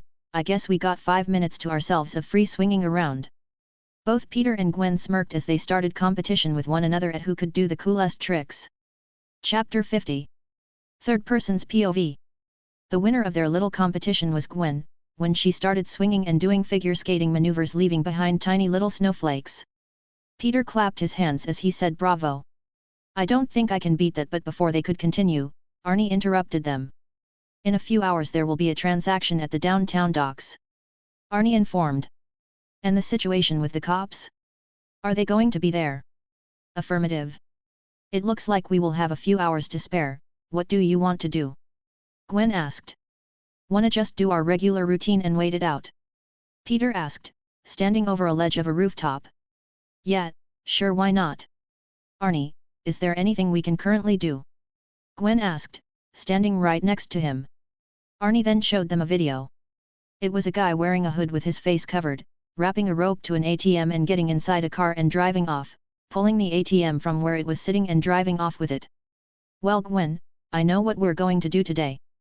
"Was that a Phineas and Ferb reference?" Gwen asked while tilting her head. Yes it was," Peter added proudly. Gwen just snorted as she jumped off the room with Peter following quickly behind her as they followed Arnie's directions. When they caught up, Peter noticed that the windows of the car were down and thought of an idea. He turned towards Gwen and while smirking said, "Watch this." Peter turned invisible and got on top of the car with a thump. The driver, hearing the thump, looked at his mirrors and saw Ghost Spider following a few feet behind him. "Shit, can't let them catch me," he said to himself as stepped on the gas. He then looked at the mirrors again and let out a sigh of relief. "It looks like I got away," he said as the tension left his body. "But don't relax yet, they could still be close and chasing us." The man nodded his head but then put on a confused expression. "They?" But there was only one of them. He turned his head to say to the person next to him, and when he did he saw no one there. "Wait, who was I talking to?" he asked fearfully. "It's me, you're conscious. We haven't talked in a while. I gotta say I'm disappointed, you haven't made any good life decisions." "What?" the man asked, confused and scared. "Just kidding." "Boo!" Peter said as he undid his invisibility. The guy screamed in fright. Due to how scared he was, he started steering the wheels frantically. As the car started swerving all over the place, Peter shot a web towards the brake, pressing it down, making the car slow down. Peter moved his lead off the gas and started webbing him up in his seat. "Stay right where you are and don't go anywhere, I have to make a quick withdrawal," he said as the car came to a complete stop. He got out and started swinging away. Gwen then undid her invisibility and appeared next to him, giggling, "Ha, you're conscious, good one, I'm so taking that." They spent the last few hours going around and stopping all sorts of crime, until it was finally time for the drug heist. As they were swinging towards their destination, Peter asked, "So how do you want to do this? Just go in and take them down, or a stealth attack?"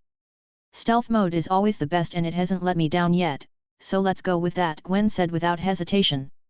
"Says the Ghost Spider," Peter remarked. "Oh, shut it, and let's just go," Gwen said as they approached the docks. Peter and Gwen then land on the nearest lamppost and turn invisible. A few feet ahead of them near the docks stood a warehouse with 2 men stationed outside with their hands in front of them standing guard. "Hey, wanna try out our gadgets?"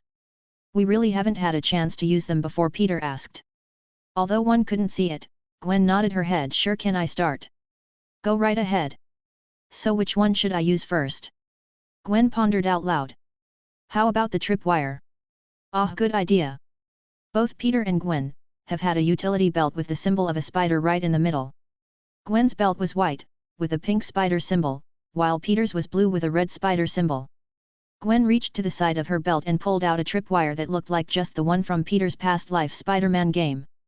She took aim and started calculating the throw and trajectory, after which she threw it like she was throwing a curveball, making it spin. As it was spinning, it landed right on the side of the thigh of the guy to the right. As the guy felt something touch his leg, he looked down towards it. Hey? What the hell is this? The guy next to him turned to look at it, but as he was turning, the tripwire went off, pulling the two together, crashing into each other. When they crashed into each other, they bumped their heads together, causing them to be unconscious. They laid webs up on the floor, not moving. Both Peter and Gwen then went taking a peek inside and saw a couple of men and women inside, standing by a large delivery truck with its back towards them. There were two men standing in front of each other, looking like the leader of each side. The guy on the left then starts talking. So where's all the goods? I ain't showing you shit until you show us the money, the guy on the right responded. The guy on the left turned his head to one of his boys and nodded his head towards one of his boys, who went and opened the back of the truck. Inside were stacks and stacks of cocaine and the sorts. The guy on the left then turned towards the guy on the right, turned towards a female of Asian descent and nodded his head towards her. She came in front with a briefcase, but before that they heard of something rolling on the ground towards them. When they turned and looked, they saw a red and blue ball by their feet, flashing red. Their eyes widened in horror. A grenade! Get down! But before they could, the grenades exploded. But instead of an actual explosion they were waiting for, they were blasted with webs, hitting some of them and sending them flying. When they landed back on the ground, they weren't able to get up as the webs kept them in place. Shit, what the fuck is this? Get this shit off of me, screamed out the guy that was on the right, who was now on the floor. Some were able to dodge it so they weren't covered in webs and were able to get it off them. All the people that were not on the floor and webbed up, pulled out their guns and started looking and scooping the entire area, but saw no one. The hell? What is going on? They kept saying. One of the guys that was on the floor fearfully said, it has to be spider couples, they're the only ones that use webs to do this kind of shit. Tisk, people know they can turn invisible, I bet they're here in the room as we speak, shit. They all then started pointing their guns everywhere, and as time went on they started growing impatient, so they started shooting every by the ceiling, since to them that's their most likely hiding spot. Rat-a-tat-a-tat-a-tat-a. Rat-a-tat-a-tat-a-tat-a-tat-a. Rat-a-tat-a-tat-a-tat-a-tat-a. What they all failed to realize, however, was that some of them were missing. Little by little their group started dwindling. Just get me out of here already, they're most likely gone by now, the same guy who shouted earlier said while breathing heavily from shouting and frustration. The guns must have scared them off by now, he said in a much calmer tone. As they went to untie their boss, more and more men kept disappearing without any notice, until the guy there was the only one helping their boss up. For some reason, the guys on the left didn't do much, they barely even moved and just waited. Police sirens were then heard starting to surround the place. Fuck, the guy cursed before he was suddenly struck across the face alongside his partner. The last thing he heard before being knocked out was the words of a girl. And they say drugs are the ones hitting you unexpectedly. Gwen and Peter both undid their invisibility and high-fived each other. The woman who had the briefcase previously then interrupted their celebration. We know you're happy, but can you get us out? We are undercover cops, and you just got in the way of a serious operation. Hey! Peter said and looked towards her. And who are you? Peter asked. My name is Yuri Watanabe. Thanks for listening.